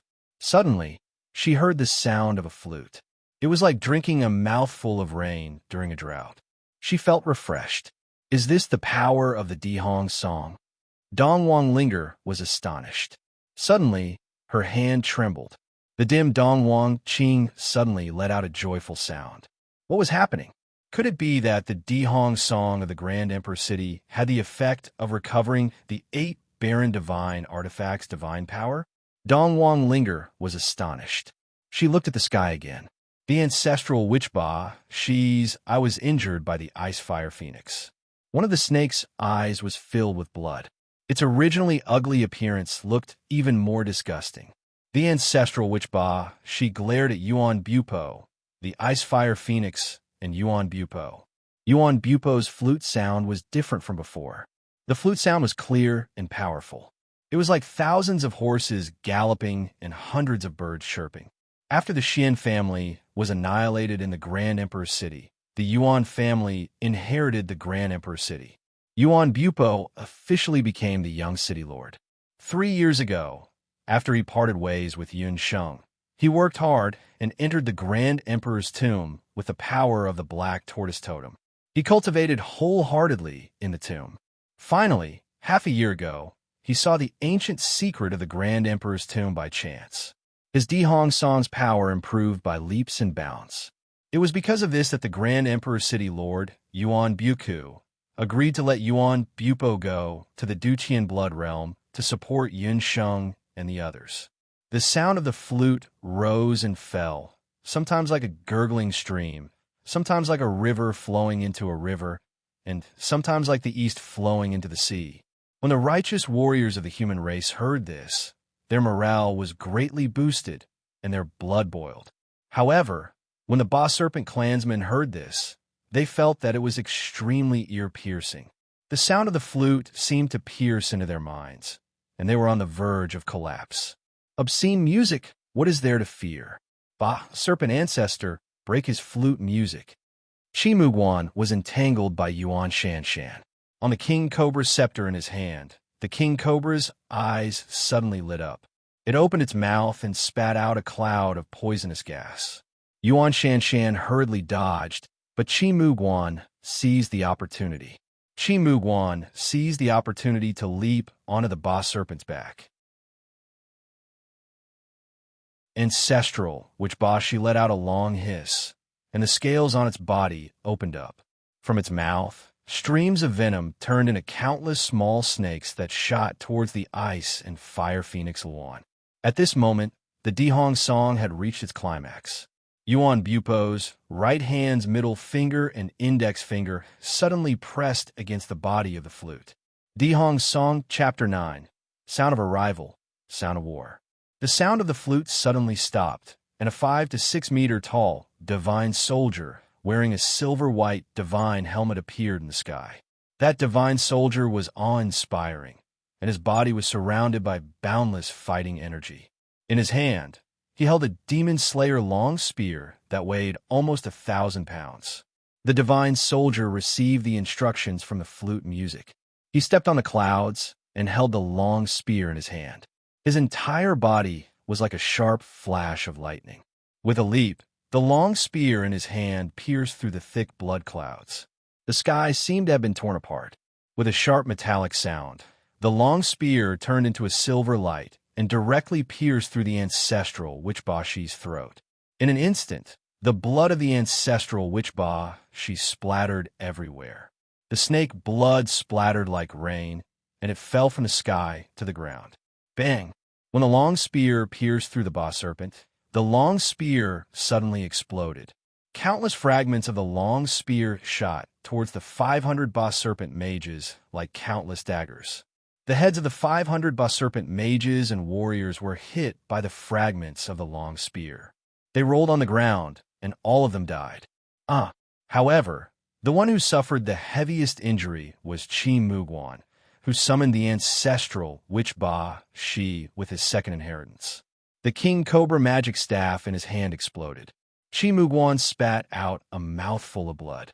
His magic soul was like a candle flame that was blown by the wind, and it was going to collapse at any moment. Qi Muguan was shocked. He didn't expect that Yuan Bupo would be able to summon such a terrifying divine soldier. The divine soldier that Yuan Bupo summoned possessed the might of a god. It was obviously an item from the realm of the gods. If Qi Muguan continued to delay, his magic soul might be destroyed, and he might not even be able to keep his life. Just you wait. My Ba Serpent clan will definitely not let this go. I will definitely make all of you pay with your blood. Qi Muguan's bloodshot eyes were about to split open as he stared at the 500 Ba Serpent warriors who died in a single strike. Without his subordinates, and with his injuries, he didn't dare to stay any longer. He ran into the Blood Cloud Cave in a sorry state and escaped from the Dutian blood realm. Yuan Bupo heaved a sigh of relief and landed on the ground with Dongwang Ling. Thank you, Brother Yuan. Dongwang Ling was grateful. She didn't expect the power of the Di Hong song from the city beyond this world to be so shocking. The power of the divine soldier just now was actually able to defeat Qi Muguan, who had the second inheritance of the Ba Serpent. Miss Dongwang, you are too courteous. You are Yin Sheng's good friend. It is my duty to take care of you. Moreover, if it wasn't for Yin Sheng, I'm afraid I wouldn't be where I am today. Yuan Bupo no longer had the hot-blooded rashness of the past. He only nodded his head calmly. Yuan Bupo wasn't just saying those words out of courtesy. If he hadn't met Yin Sheng back then, he wouldn't have painstakingly learned the Di Hong song, just because he admired her. What he used just now was the legendary 9th movement of the Di Hong song. Since the establishment of the Di Hong city, no one had obtained the 9th movement of the Di Hong song in the Emperor's tomb for thousands of years. Yuan Bupo had entered the Emperor's tomb with the intention of becoming stronger.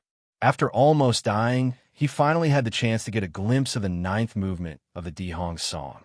However, he didn't expect that the Di Hong song wasn't an ordinary music score. Instead, it was the 9 imperial seals left behind by the Emperor Huiyan before he ascended and became a god. Unfortunately, although Yuan Bupo heard the 9th movement, he didn't fully comprehend it. He only roughly comprehended 2 of the imperial seals. It was also because of this incomplete Di Hong song that Yuan Bupo was able to summon the divine soldier from the realm of the gods to defeat the ancestral Witch Ba Serpent. Yuan Bupo felt a little regretful. If he could comprehend a little more, the divine soldier that he summoned today wouldn't be as simple as a divine soldier. Oh yeah, Brother Yuan, since your flute music is so powerful, you can help us fight against He Yao. Dong Linger was excited. No, although the ninth movement of the Di Hong song is powerful, it consumes a lot of energy every time I use it. With my current strength, I can only use it once a month. Moreover, He Yao is different from Qi Mu Guan. He is a peak martial god. Compared to Qi Mu Guan, he is tens of times more powerful. Yuan Bupo shook his head. There's no time to lose. Let's immediately enter the Dutian Bloody Seal. Hopefully, we can catch up with Yin Sheng and the others, Yuan Shanshan reminded the two. The two nodded their heads and flew towards the Dutian Bloody Seal.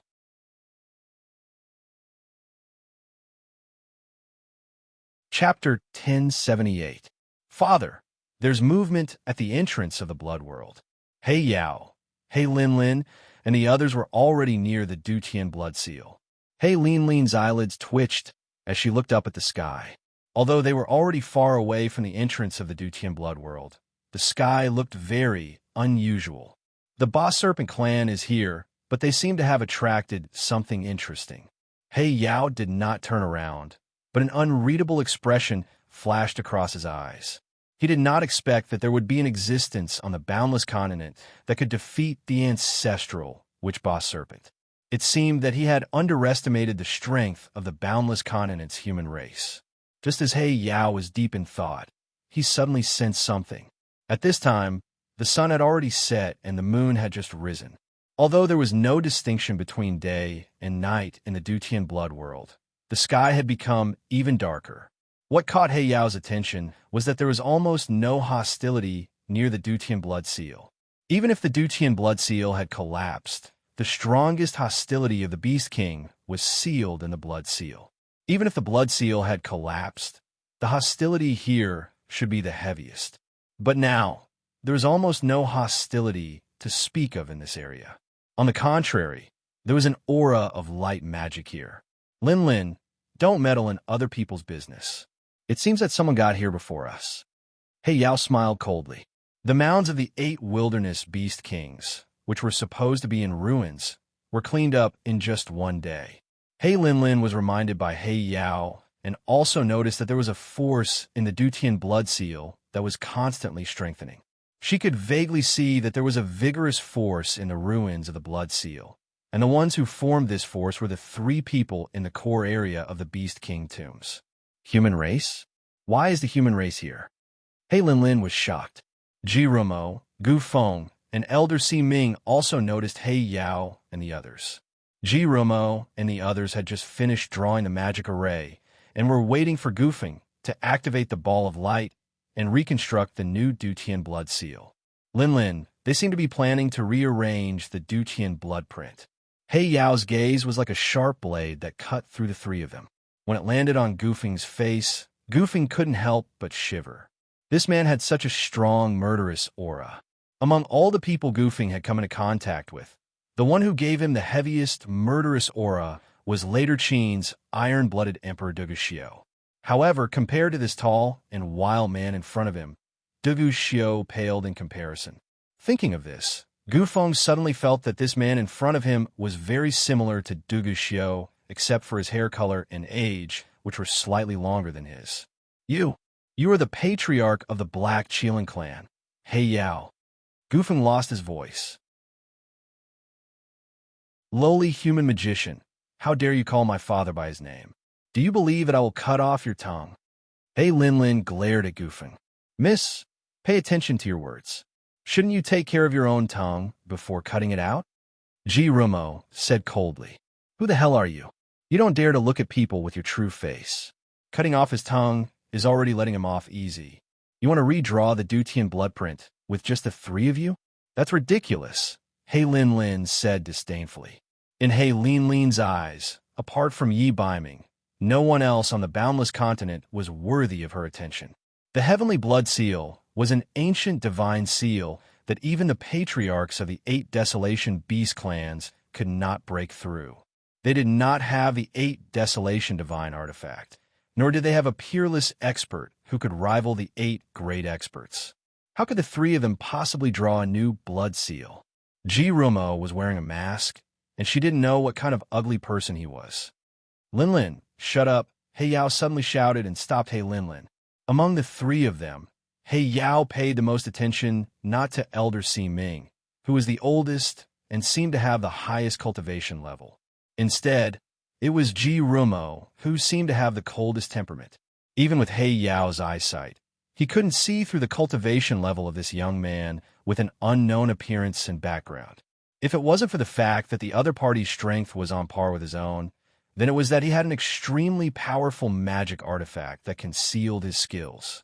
No matter which of these two possibilities was true, it was rare for He Yao to see. Master, you and Goofing start chanting first. Leave this to me, Ji Rumo said in a deep voice.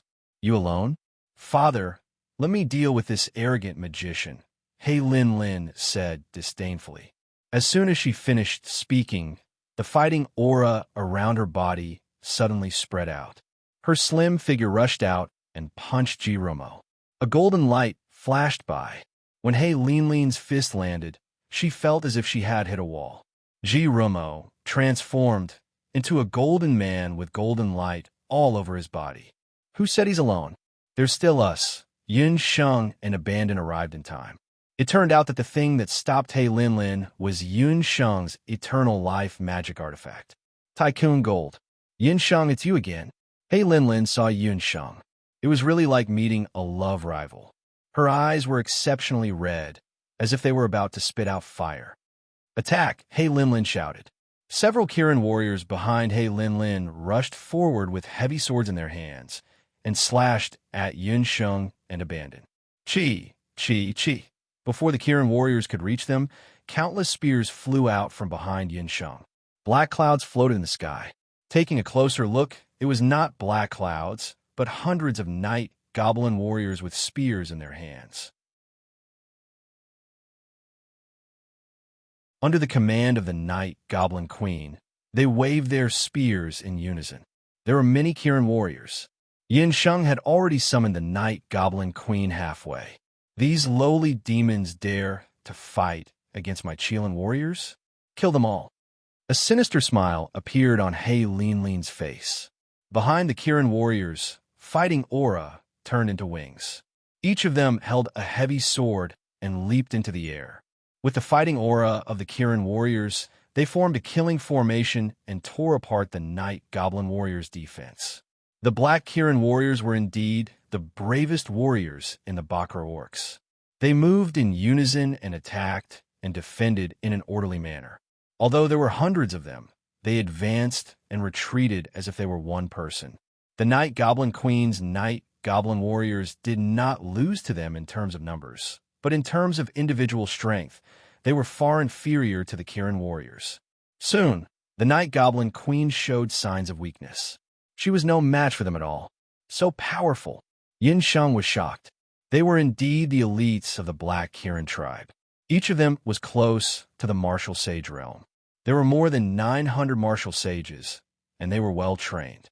Such a team was enough to destroy the army of any country in the Boundless Continent. It was no wonder that the Black Kirin tribe dared to invade the Boundless Continent with 1,000 men. However, if the other party thought that they could defeat her demonic beasts, they were gravely mistaken.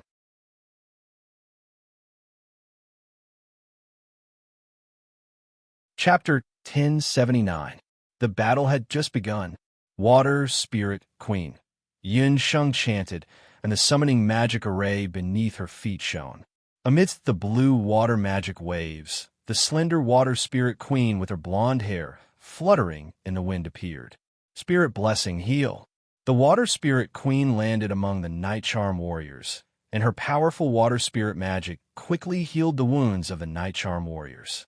Spirit Wings Defense Enhancement. The Water Spirit Queen's magic was continuously cast on the Night Charm warriors. The Night Charm warriors, who were originally in a state of decline, became more and more courageous as the battle went on. A general-level summoner. After seeing Yun Sheng summon the Night Charm Queen and the Water Spirit Queen, He Yao, who was watching the battle from the side, could not help but be moved. He could tell at a glance that both the Night Charm Queen and the Water Spirit Queen were summoned beasts under Yun Sheng's command. Especially the Water Spirit clan's magical beast that was summoned later. Her water spirit magic was very pure and could provide magical healing continuously. With such a summoned beast, it was like having a cheat artifact. It would take a lot of energy to kill those low-level night charms. That young girl summoned 2 king-level magical beasts at once. And from the looks of it, she clearly still had energy left. Yao did not expect to encounter a general-level summoner as soon as he entered the Boundless Land. Moreover, the other party was a female mage who looked younger than his daughter, Linlin. If the other party summoned any other magical beasts, it would be troublesome. Linlin, capture the leader first.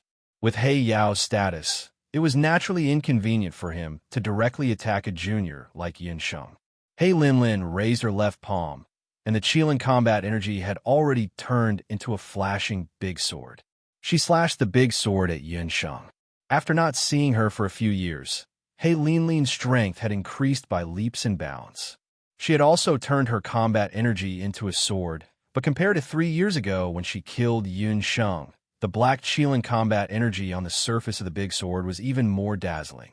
The broadsword sliced through the air, emitting an ear-piercing screech. At this moment, Abandoned, who had been guarding beside Yunsheng, didn't dare to be careless.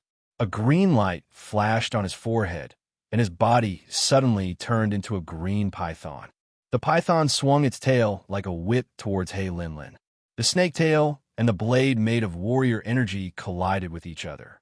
The strength of the collision was so great that Linlin only felt her wrist tremble. The warrior energy blade in her hand was nearly shattered by the monstrous strength of the snake tail. Beast transformation.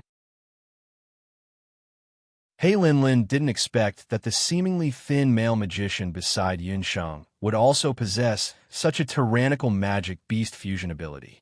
However, the other party was clearly a magician, so how could he transform into a beast like a warrior? Linlin's expression couldn't help but change as she looked at the 2-story-tall colossus that resembled both a python and a WYRM. That's not a transformation of a magical beast, but a fusion of magical beasts. Obsidian couldn't help but raise his eyebrows. Obsidian's expression turned a little strange when he saw the fusion between Little Qing and Abandoned. So what if it's a fusion? Let me beat you back to your original form, you stinking snake. The warrior energy blade in Linlin's hand disappeared. Her eyes flashed with confidence. She raised her head proudly like a peacock. Yunsheng looked clearly. I, Linlin, am the woman most suitable for Yi Baiming. My strength will forever be in the dust. Black Qilin's second inheritance, Qilin Mirage.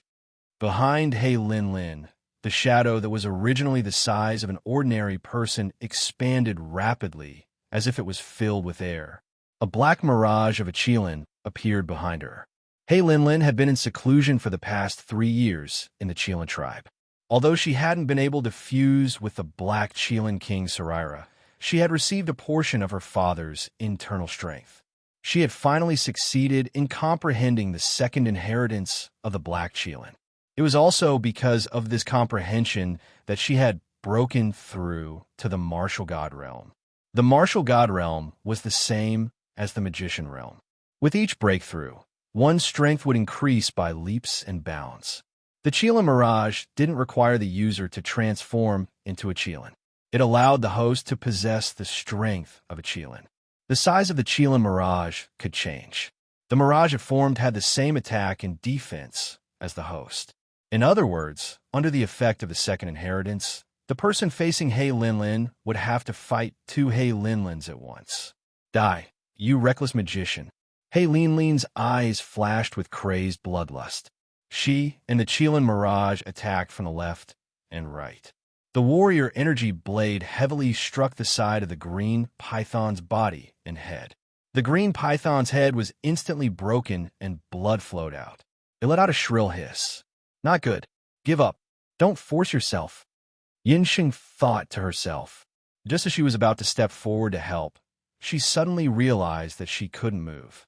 Even her voice disappeared in her throat. Yunsheng had never experienced this feeling before. It was as if someone had cast a petrification spell on her, and she couldn't move. Yunsheng's beautiful eyes flickered. She realized that the person who had immobilized her was the leader of the Black Chelan clan. Hey Yao, you're that bastard of the Celestial Fox. You have some skills. Hey Yao didn't even make a move. He just stared at Yun Sheng with a terrifying gaze. Was this the strength of a peak martial god? Even though he didn't move a finger, the terrifying aura coming from him made Yun Sheng feel as if every inch of her muscles and nerves had been frozen. He Yao's gaze was like a knife, slicing Yun Sheng's face inch by inch. Yun Sheng felt that He Yao was more like Dugu Xiao. He had a cold aura, like a dagger that could be unsheathed at any time. Was he Yi Baiming's father? The last time Yun Sheng was in Ladder Qin, she had only seen one of He Yao's hands. But now, she could clearly see He Yao himself. He Yao didn't look old at all. When he stood next to the short-haired, dark-haired Lin Lin, he looked more like her older brother than her father. A few strands of hair fell in front of his forehead. His black eyes glowed with a blue light, revealing a wild aura. He was tall and handsome, with an aura that was somewhere between wild and disdainful. This aura was the aura of a superior person. It was also the aura of a strong-willed powerhouse who had experienced mountains of corpses and seas of blood. On his right ear, he wore an obsidian black earring made of polished obsidian. A man like this could only have won the favor of Dugu Xiao's mother, Madame Qing. At the same time, Yun Sheng couldn't help but admire Night Fox's mother, Empress Li. That woman could actually reject the pursuit of such a man. Speaking of which, it was strange.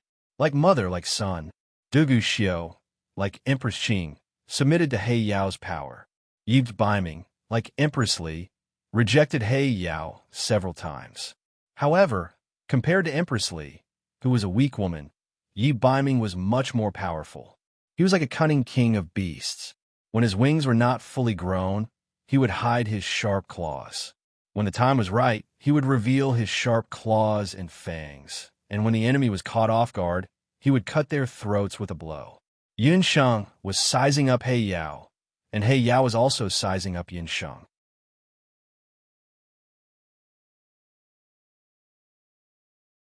Chapter 1080. From He Linlin, He Yao already knew that Yun Sheng was the woman who had bewitched Dugu Xiao and Yi Baiming and caused the brothers to kill each other.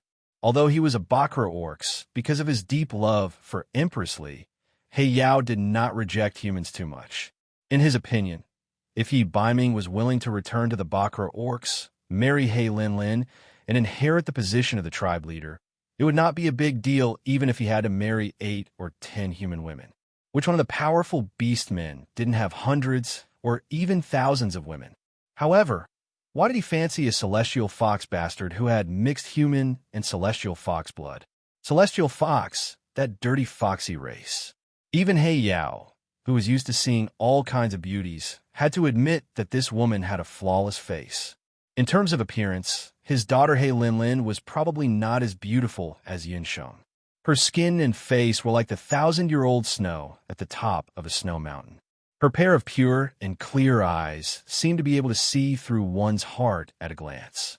Her lips were like roses blooming in spring. She did not have a seductive and wanton temperament like ordinary celestial fox women. This woman gave people a sense of holiness that could not be profaned. But so what if she was beautiful? Beauty only lasted for a moment. In the world of Bakra Orcs, strength was everything. You're that dirty celestial fox bastard. He Yao's voice was weak and arrogant. It seems that the arrow last time was still too light. Yun Sheng's gaze landed on He Yao's hand with extreme sarcasm. Yun Sheng's words made He Yao's brows twitch heavily. The wound on his right hand that was injured by Yun Sheng's elf arrow twitched for some reason. Damn it! No one had ever dared to speak to He Yao in such a tone. He Yao sized up Yun Sheng coldly. A pressure that could not be ignored suddenly surrounded Yun Sheng. With He Yao's status, it was naturally inappropriate for him to directly make a move against Yun Sheng. However, it was more than enough to crush Yun Sheng with his pressure. Yun Sheng wanted to use magic to resist this pressure, but she suddenly realized that her Dharma soul seemed to have lost connection with her. She couldn't summon any magic power. Absolute suppression. This was the absolute suppression of He Yao, who was a peak martial god. Yun Sheng felt as if there was 1,000 pounds of pressure on her spine and knees. There was a powerful force that kept tormenting her knees.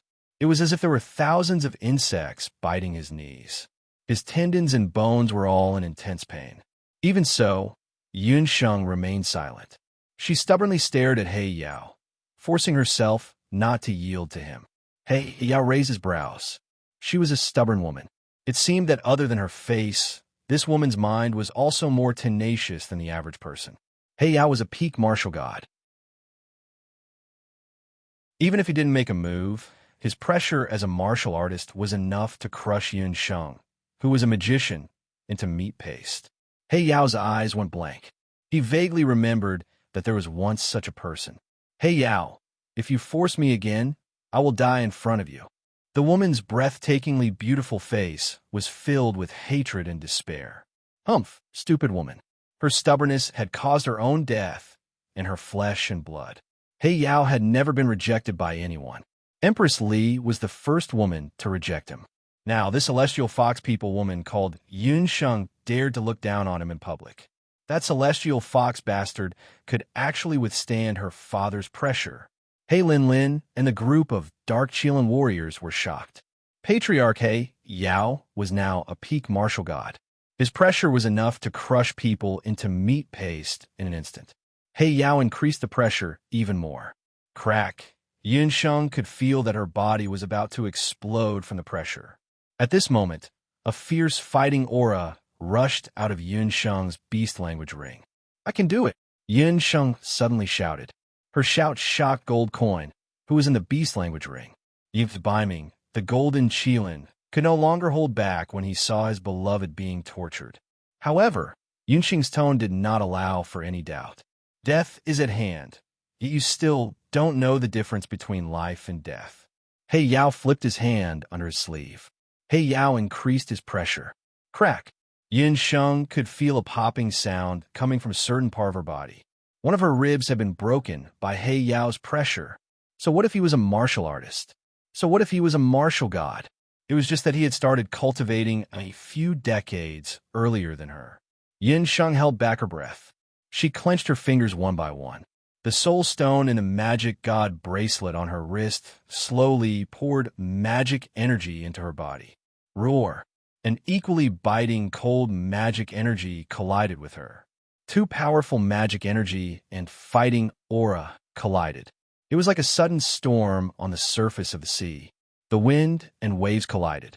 At that moment, the air was distorted. He Yao didn't expect that Yun Sheng, who looked like a saint law overlord, would have this kind of magic energy in her body. This celestial fox people woman had a strong will. Not only was she a summoner, but she also had this kind of mysterious magic energy. She had yet to undergo the true awakening of the beast god. If she were to one day obtain the inheritance of celestial fox, the consequences would be unimaginable. In an instant, He Yao was filled with killing intent. To think that you still have energy left. What a pity. This is as far as you can go. He Yao grunted. He suddenly struck out with his palm. Qilin fighting aura gathered in his hand once more. His palm was filled with fighting aura as it struck toward Yun Sheng's head. When Yun Sheng used the power of the magic god bracelet to shake off He Yao's pressure, she had already used all the strength in her body. At this moment, she only felt her body go limp, as if it had fallen apart. She could no longer block He Yao's attack. At this moment, two beastly lights, one gold and one pink, burst out from the beast's speech ring. Yun Sheng's body slid down and was now lying on Jean Coin. Golden Qilin Yi Biming would not allow He Yao to oppress Yun Sheng. Even if the other party was his father by blood, he would not allow it. You don't want to be the future chief of the Black Qilin tribe and end up like this for a woman. How shameful. Only then did He Yao see that the one who had suddenly appeared was Yi Biming, who had transformed into a golden Qilin. Ba ba ba. And you call yourself the chief of the 8 Barons Divine Beast Tribe. A man bullying a woman, a senior bullying a junior. You're the shameless one. Seeing that its master was being bullied, Baby Sheep was fuming. It was thinking about how to exile this scoundrel old man. No, this old monster would be back soon after being exiled once. It had to think of a way to make this old monster and that disgusting father and daughter pair forever. Long. Flow. Release.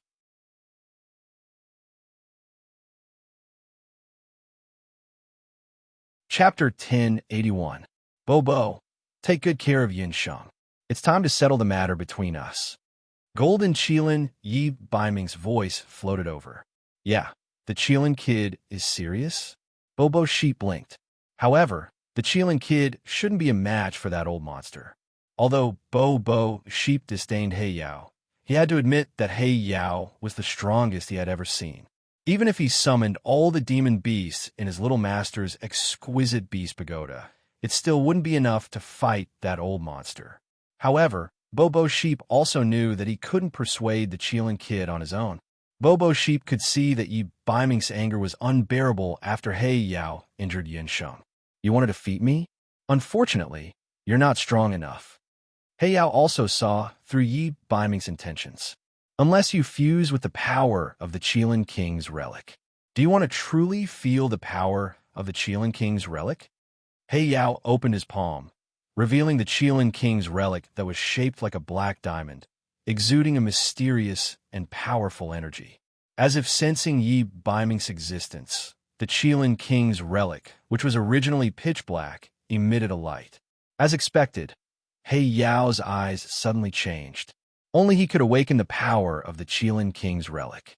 Previously, He Linlin and countless other young black Qilin clan martial artists were unable to awaken the Qilin King's relic. Yi Baiming hesitated. Don't resist the power of the Qilin King's relic. As long as you fuse with it, you can regain your human form and obtain great power. He Linlin saw the chaotic energy fluctuations released by the Black Qilin King's relic and was both envious and anxious. Defeat He Yao and regain his human form. These two thoughts, coupled with the powerful energy fluctuations from the Black Qilin King's relic, made Golden Qilin Yi Baiming involuntarily take a few steps forward. Regain his human form?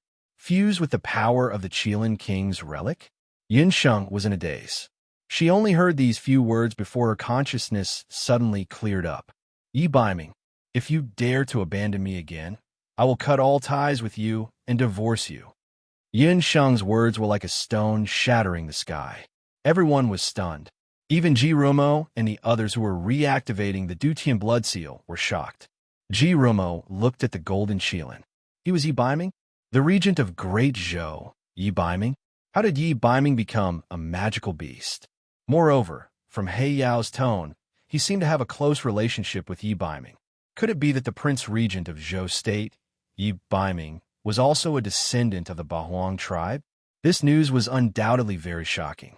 Yin Sheng gnashed her teeth as she spoke, causing Golden Qilin Yi Baiming to feel his spine stiffen. Xiao divorce him? No, this little wildcat already knew his identity. What a two-faced sheep. When this king returns to his human form, the first thing this king will do is pluck out all your wool. Bobo Sheep. Golden Qilin Yi Baiming shot daggers over, causing Bobo Sheep's wool to stand on end. Divorce him? Haha, this is the biggest mistake in the world.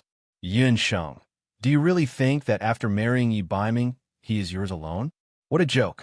In this world, only men divorce their wives. Where did women divorce their husbands come from? He Linlin ridiculed. In the Black Qilin tribe where men were respected, even He Linlin, the daughter of the chief, did not dare to say that her husband could only have one woman in the future. This kind of woman, not to mention Yi Baiming, no man in the world could tolerate her. He Linlin thought so.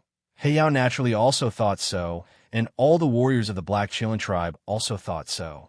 Yin Sheng, this woman, was narrow-minded and bossy. Yi Baiming would never choose this kind of woman.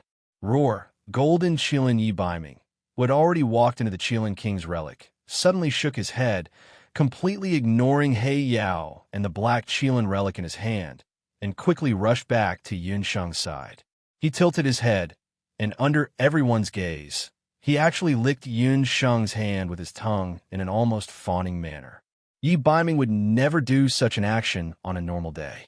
But he was now in his beast form, so acting cute to curry favor with his wife was no big deal. What a joke. If he had to choose between his wife and the Qilin King's relic, of course he would choose his wife. It was just a Qilin King's relic that had been dead for nearly 10,000 years. What was so rare about it? At worst, he would cultivate it himself in the future. The corner of He Yao's mouth twitched as he watched the ferocious golden Qilin transform into an obedient kitty-like pet in the next second. His son, He Yao, was actually trying to curry favor with a woman like a dog. Moreover, it was a bastard from the celestial fox tribe. Yi Biming, you're crazy. You actually chose that woman, He Linlin exclaimed. Bastard, you have abandoned yourself. You have to return even if you don't want to. This time, no one can save you. He Yao was completely enraged. Do Qi shot out from his body like 10,000 swords. Strands of Do Qi surged out from his body. The Do Qi was like a spiderweb that bound Yun Sheng and Yi Biming in layers. He suddenly exerted his strength, and the two of them seemed to be sucked in by a powerful force, flying towards He Yao. Moi, I'll leave the rest of the trash to you and the other magical beasts. Yi Biming also knew that today's battle concerned his and Yun Sheng's life and death. He couldn't afford to be careless. The golden Qilin, Yi Biming roared and spat out a golden flame of fighting aura from its mouth. The flame touched the web of fighting aura. It exploded with a bang. Yi Biming leaped forward, and his figure was like a shuttle, instantly arriving in front of He Yao. Yun Sheng, I will definitely kill you today. He Linlin vented her anger on Yun Sheng. It was all because of this woman that Yi Biming had refused the temptation of the Black Qilin King's relic. He Linlin's fighting aura blade once again condensed in her hand. The blade wind turned into a blade, and like countless chilly winds, it enveloped Yun Sheng. He Linlin, you're not the only one who has changed in these 3 years. Yun Sheng's eyes narrowed. He Linlin wasn't He Yao. She couldn't do whatever she wanted in front of her. Yun Sheng's hair was like a daughter, suddenly entangling He Linlin's fighting aura blade. She held the 1,000-year-old ice zither horizontally in her hand. With a wave of her white fingers, the zither music turned into all kinds of magic attacks, and each of them was incomparably sharp, shooting towards He Linlin. He Linlin slashed down with her fighting aura blade. The biting, cold fighting aura blade collided with the seemingly invisible zither music, and the blade actually vibrated from the collision. This zither music actually had such a great effect. The zither music came one after another, and actually forced He Linlin to be unable to get close. On He Yao's side, he was also fighting fiercely with Yi Biming. Yi Biming, who had transformed into a golden Qilin, attacked with biting cold attacks. He Yao and Yi Biming exchanged close to 100 moves, but Yi Biming didn't reveal any openings.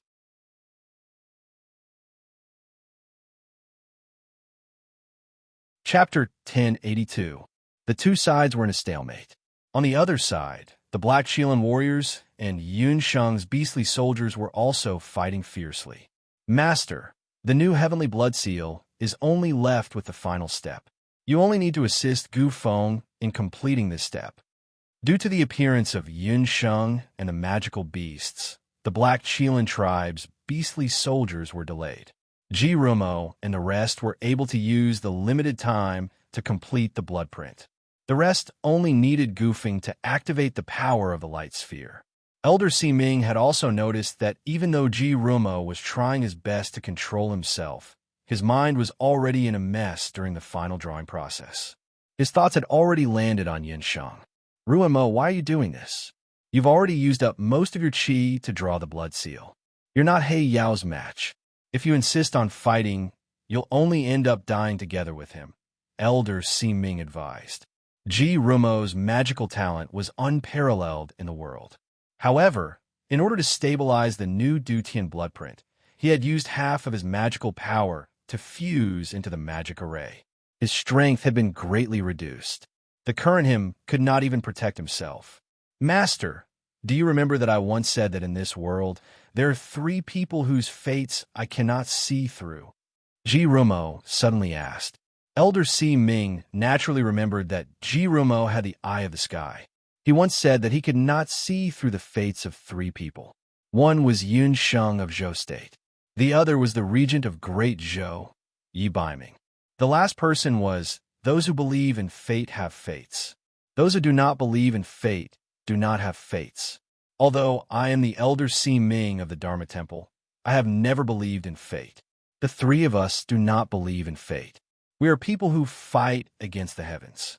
This time, I will fight for it. Ji Rumo raised his head and looked at the figures in the sky. Boom! The two figures collided in midair like two meteorites, one black and one gold. In the sky, a whirlpool of battle chi was stirred up. Violent fighting auras from Yi Baiming and He Yao spread out like a tide. Yi Baiming, don't think that you can defeat me just because you're also a martial god. I'm still your father. There's no way you can defeat me. He Yao's face was as cold as ice. From He Yao's point of view, Yi Baiming's strength should be worlds apart from his own. Even though Yi Baiming's talent was astonishing, he had not experienced the baptism of the beast god Altar. He had not even awakened the most basic Qilin inheritance. Such a Yi Baiming could actually exchange close to 100 moves with him. This didn't mean that Yi Baiming's strength was on par with Obsidian's.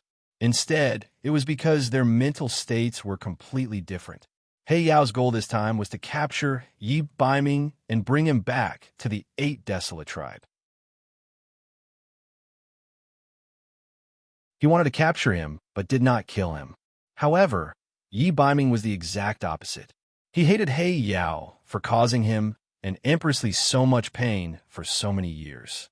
He also hated the Black Qilin tribe for harming Yun Sheng time and time again. Every move he made was vicious, like a fugitive. As a result, He Yao and Yi Baiming were tangled in a fight. It was difficult to determine the victor. The more He Yao was entangled, the more anxious he became, especially when he noticed that the priest from the Dharma Temple had secretly completed the new Dutian blood seal while they were fighting. The cunning humans were stalling for time. If this dragged on and the new Dutian blood seal was completed, He Yao's invasion would be considered a complete failure. When that happened, the Black Qilin tribe would become the laughingstock of the other Bakra orcs. As the chief, he would lose all face. He Yao bent his right hand, and it turned into a Qilin's spiritual claw. A ball of fierce dough, chi lit up, and a black light burst out from his body like the dawn. The skies seemed to darken in an instant. The third inheritance of the Qilin tribe, heaven-devouring abyss. Behind He Yao, a huge shadow swallowed all the light like a hungry beast. He Yao's Qilin inheritance was similar to Xiao Hei's heaven-devouring abyss. However, compared to the heaven-devouring abyss, He Yao's inheritance was more domineering. As the shadow continued to expand, it almost covered the entire Dutian blood seal. The Dutian blood seal seemed to have turned into a bottomless abyss. Everyone was trapped in the abyss and couldn't even see their own fingers. Under the shroud of that black shadow, everyone felt that their magic power and do chi were draining away. The third inheritance of the Black Qilin tribe, heaven-devouring abyss, was like a huge beast that didn't know how to quench its hunger. It swallowed all the energy around it. This feeling? The power of He Yao's third inheritance had the terrifying ability to devour all energy. All of a sudden, Yi Baiming felt that all the fighting aura in his body had been sucked away. There was nothing left of his magic power and fighting aura. Was this the true power of the awakened Black Qilin tribe? This kind of energy seemed to be beyond the realm of magicians and warriors. An ominous premonition arose in Yi Baiming's heart. Is it all because of that woman? Today, I will kill her with my own hands in front of you. He Yao's gaze was cruel as he waved his hand. Whoosh! Unable to move, Yi Baiming watched as the fighting energy shot towards the defenseless Yun Sheng. Fear crept into his heart. He Yao, how dare you? Yi Baiming's voice was filled with anger and fear. Even if He Yao wanted to kill him, Yi Baiming wouldn't even bat an eyelid. The only thing he was afraid of was that He Yao would hurt Yun Sheng. He Yao also knew this. The only thing Yi Baiming cared about was that celestial fox bastard. He wanted to kill that celestial fox bastard in front of Yi Baiming so that he would completely give up on the boundless continent. The black Qilin fighting energy had already arrived in front of Yun Sheng. Like numerous sharp arrows, Yun Sheng couldn't dodge. At this moment, a person appeared in front of Yun Sheng. Ji Rumo waved his sleeves. His tall figure was like a towering mountain that blocked the Fudo Qi from He Yao. What?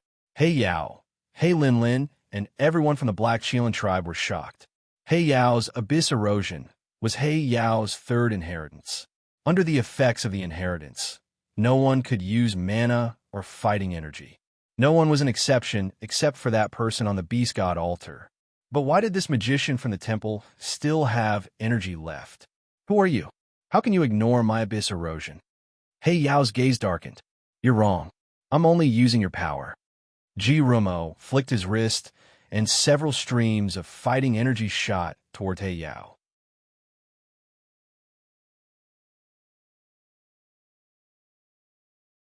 Chapter 1083. He Yao couldn't be more familiar with that fighting aura. It was his own fighting aura. However, the fighting aura that Ji Rumo shot out was different from He Yao's fighting aura. It also contained the power of light. Insignificant skill. I don't believe that you can dodge it this time. He Yao grabbed at the void. With a crack, black heaven eroding chi rolled out from under Yun Sheng and Ji Rumo's feet. The two of them seemed to have sunk into mud. Their bodies kept sinking, and they could be swallowed by the Qilin's devouring chi at any time. Ji Rumo, don't worry about me. Yun Sheng couldn't activate any magic power in her body. She didn't want to be a burden to Ji Rumo. Yun Sheng knew Ji Rumo's strength. He should be able to get rid of the devouring chi. Yun Sheng's hand was held. Ji Rumo's hand was slender and cold like a piece of jade. There was no warmth in it at all. Ji Rumo's amber-colored eyes flashed with a strange emotion as he stared blankly at her. If there was no Yi Baiming, would you have fallen in love with me? Ji Rumo took off his mask, revealing a face that could turn the world upside down. There's no if when it comes to love. Yun Sheng shook her head. In her previous life, her heart was broken by that scumbag Lu Mingling. She once thought that she couldn't love anyone anymore. However, the heavens gave her a second chance. She came to the boundless land and met Yi Baiming. Her heart was very small. Since she could accept Yi Baiming, she couldn't accept other people's feelings. Ji Rumo was relieved. He already knew the answer, but he still didn't give up. However, it was fine. Since that was the case, his decision was not wrong. Let go of my hand. Why did you save me? Yun Sheng was anxious. Why was he so good to her? She had only met this man a few times, but she had only met him a few times. But he had silently endured many calamities for her. Yun Sheng was a person who didn't like to owe people favors, but unintentionally, she owed Ji Rumo a life-saving grace twice. Qilin Yi Baiming and Abandon were watching from aside. They were both men who loved Yun Sheng deeply. No one knew better than them what the way Ji Rumo looked at Yun Sheng meant. Yi Baiming's heart was filled with jealousy, but this time he did not stop her. If not for Ji Rumo, Obsidian's scheme would have succeeded this time. All of them owed Ji Rumo their lives. Yun Sheng only saw that Ji Rumo's amber eyes seemed to be filled with rosy clouds. His voice, in the face of the violent winds of the Dutian blood beast world, seemed so ethereal. Because you made me have a heart. If I could choose again, I would rather be a mirror. That way, I can look at you forever. Ji Rumo's lips curled into a gentle smile. He whispered into Yun Sheng's ear. A mirror was the loneliest. Although it could illuminate others, it could never see its own heart. Mirror. Yun Sheng did not understand. Ji Rumo lifted his finger. His fingertip injected a warm light into Yun Sheng's glabella.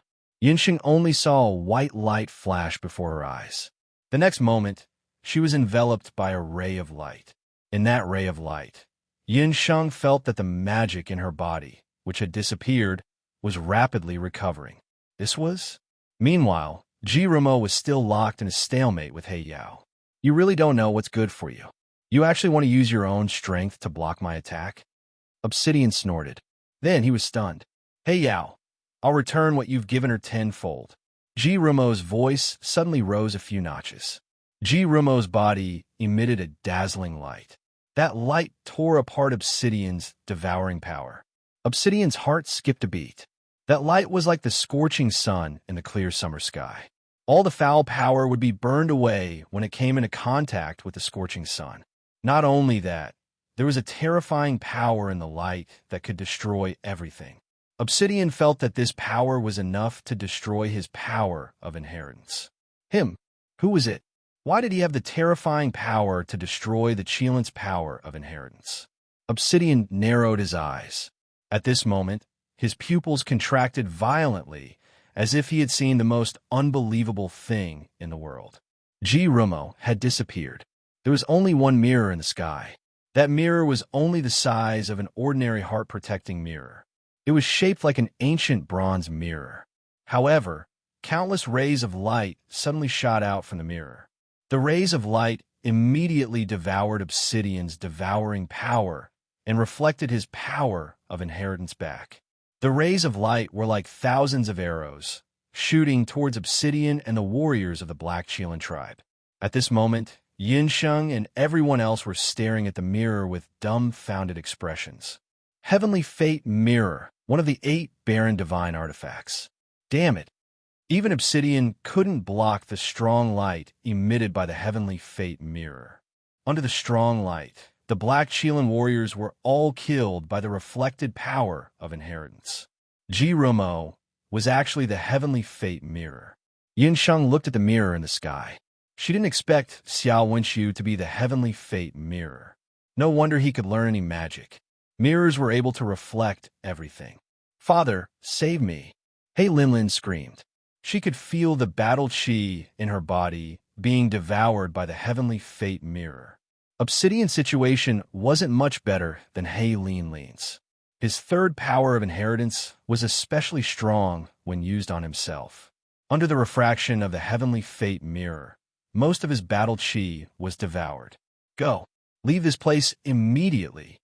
Blacklight had no choice but to tear a magic scroll and teleport away with his daughter, He Linlin. The Black Qilin tribe disappeared. Hundreds of Black Qilin tribe's corpses were still on the ground. Obsidian and his daughter had escaped.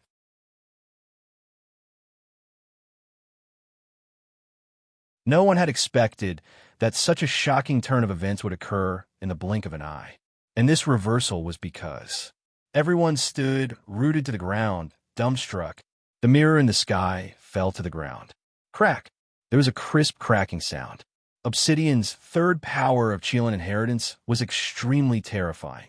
It contained the devouring power of darkness, which brought irreparable side effects to the Heavenly Fate Mirror. Obsidian was gone, and the Heavenly Fate Mirror was destroyed. Yun Sheng hesitated. She walked forward and picked up the Heavenly Fate Mirror. It was an exquisite mirror. The frame was exquisitely carved. The surface of the mirror was damaged. There were many deep cracks on the surface of the mirror. Drops of blood-like, red, liquid flowed out from the cracks. This chapter is a godly turn of events. Yes, many people will probably curse me for being tricked. Turning on the complaining mode. The so-called Chinese New Year is an endless amount of food to eat, an endless amount of parties to run, and an endless amount of troublesome questions to ask. Old girl expressed that her heart was stuffed and she had very little time to sit down and write. Thank you for your continued support.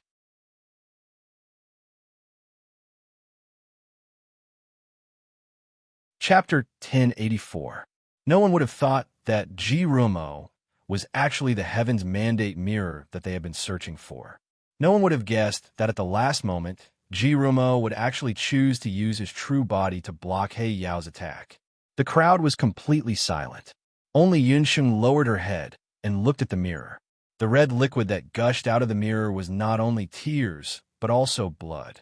Yunsheng's eyes were a little moist. At this moment, her heart was filled with thousands of thoughts, but for a moment, she did not know how to express them. The golden Qilin Yi Baiming also stood in the distance. At this moment, he knew that he should not disturb Yin Sheng. The cracked mirror could no longer reflect a person's appearance clearly, but it could reflect an amber light. That light was very similar to Ji Rumo's eyes. It was as gentle and as heart-palpitating. Yin Sheng used her fingers to rub the irreparable crack on the mirror. When it brushed across her skin, there was still a faint pain.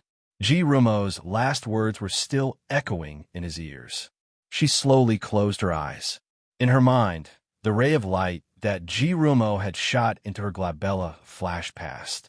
Inside, there was also a piece of Ji Rumo's memory, a piece of Ji Rumo's innermost secret that no one knew. Ji Rumo's memory, like the rising tide of the sea, spread out bit by bit. There were many kinds of love in the world. Some were bold and unrestrained like the scorching sun, and some were reserved like gurgling water. There was also one kind called waiting silently. Whether it was Xiao Wenxiu or Ji Rumo, his love was very reserved. That love was so reserved that Yun Sheng did not know it until the moment of his death. Ji Rumo was the heaven's mandate mirror, and had always been.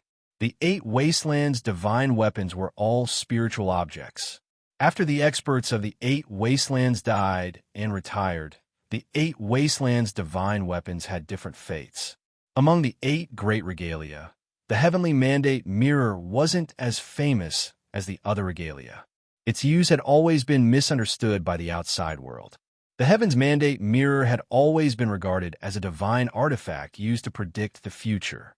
However, the true heavenly fate mirror's use wasn't limited to that. The heavenly fate mirror could see into a person's heart and soul. It could also predict a person's future. However, its greatest use was that it could reflect everything, regardless of whether it was magic or battle techniques. However, that was only the case during battle. Most of the time, the heaven's mandate mirror was like an ordinary mirror, only reflecting other people's things. After the fall of the 8 powerhouses, the heavenly mandate mirror fell into the hands of the commoners. Because no one had discovered the true use of the heaven's mandate mirror, it had always been mistaken for an ordinary mirror due to its exquisite appearance. It was like an ordinary commodity, going around in circles and falling into the hands of different people. Because it had experienced many generations of hosts and seen countless human emotions and desires, it started to form its own consciousness. This continued until it fell into the hands of the wife of a Penglai merchant. After the merchant's wife obtained the heavenly mandate mirror, she couldn't bear to part with it. However, as she aged, her appearance gradually deteriorated. Coupled with the fact that her husband had a change of heart, the merchant's wife couldn't face the fact that she was aging. In a fit of anger, she threw the heavenly mandate mirror into the Penglai Sea. The heavenly mandate mirror, one of the 8 barren divine artifacts, sank to the bottom of the sea for hundreds of years, untouched by anyone. Under the cleansing of the Penglai Sea, the heavenly mandate mirror absorbed a large amount of spiritual qi from the heaven, earth, and sea. The consciousness of the people in the heavenly mandate mirror became clearer and clearer. Finally, using his own divine power and his curiosity towards the human race's 7 emotions and 6 desires, he transformed into a baby boy. Coincidentally, when it was washed up on the beach of Penglai, Xiao Wenxiu, who was just a baby boy, was adopted by the Emperor Zhao in red. After transforming into a human, Ji Rumo had been working hard to learn how to be a human. However, he still couldn't learn the human emotions and desires. He treated people gently because he didn't care about anyone. He didn't hate or feel joy because in his eyes, all living things were equal. Until one day, he met Yun Sheng as Xiao Wenxiu. At first, Ji Rumo was just curious because Yun Sheng was the first person that Ji Rumo couldn't see clearly with his heaven's mandate mirror. But Ji Rumo didn't know that his curiosity would one day evolve into a special emotion that he couldn't control. The second time Ji Rumo met Yun Sheng was in Yujing. At that time, he had witnessed her magical talent and astonishing medical skills. He tried to collect all kinds of information about Yun Sheng. Slowly, His interest in her became stronger and stronger. He sneaked into the little enchanting. The first time, he disguised his identity just to observe Yunsheng at a close distance. The more he observed, the more he couldn't extricate himself from Yunsheng. Later, when he realized that something was wrong with him, it was already too late. He went against heaven's will, saved Yunsheng, and used a part of his divine power to help Yunsheng escape a life and death situation. All of this was just because he didn't want Yunsheng to be hurt. If you have the heart, you're a human. If you don't have the heart, you're a divine tool. A divine tool was a divine tool. Even if he had been a human for many years, he still couldn't escape the fate of turning back into a divine tool. Jirumo probably already knew the result, but he still chose to sacrifice himself. Jirumo's feelings, she probably didn't even have the chance to repay him in this life. Everything is fate. Rumo, why are you so foolish? Elder Si-Ming had lost his senior brother Jirumo, and at the same time, his beloved disciple Jirumo. He was so sad that tears flowed down his old face. Bobo, now is not the time to be sad. Master, look at the entrance to the blood world. Bobo's sheep was restless. The entrance to the blood world was forcefully opened by He Yao using his own power. He Yao was driven away, but the entrance to the blood world didn't disappear. Instead, because of the fierce battle between Jirumo and the Black Qilin King, the crack in the sky above the Dutian blood world became bigger.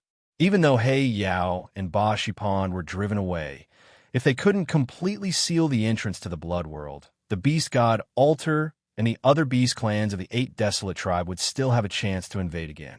Perhaps influenced by Jirumo, Gufeng seemed to have made up his mind and said loudly, Chong, Elder Si-Ming, let us complete the last step and let the blood seal return to the boundless land. Let's chase those damn Bakra orcs out forever. At this moment, Gufeng's voice was resolute, and there was a hint of a manly spirit in it. Jirumo was a light magician. He used his life to drive He Yao away. He, Gufeng, was also a light magician. He could also give his all to protect the boundless land. That's right. We can't let Rumo die in vain. Everyone, please leave the Dutian blood seal. Gufeng and I will use the power of light to reconstruct the Dutian blood seal. Elder Si-Ming regained his rationality after being sad. You're tuning into the Romance Rendezvous YouTube channel. We're so grateful for your support, and don't forget to subscribe to join us on this incredible journey through captivating stories. Your generosity through donations truly makes a world of difference, as it's the primary source of revenue that allows me to expand and enhance this channel for you. Thank you from the bottom of my heart for being a part of this adventure.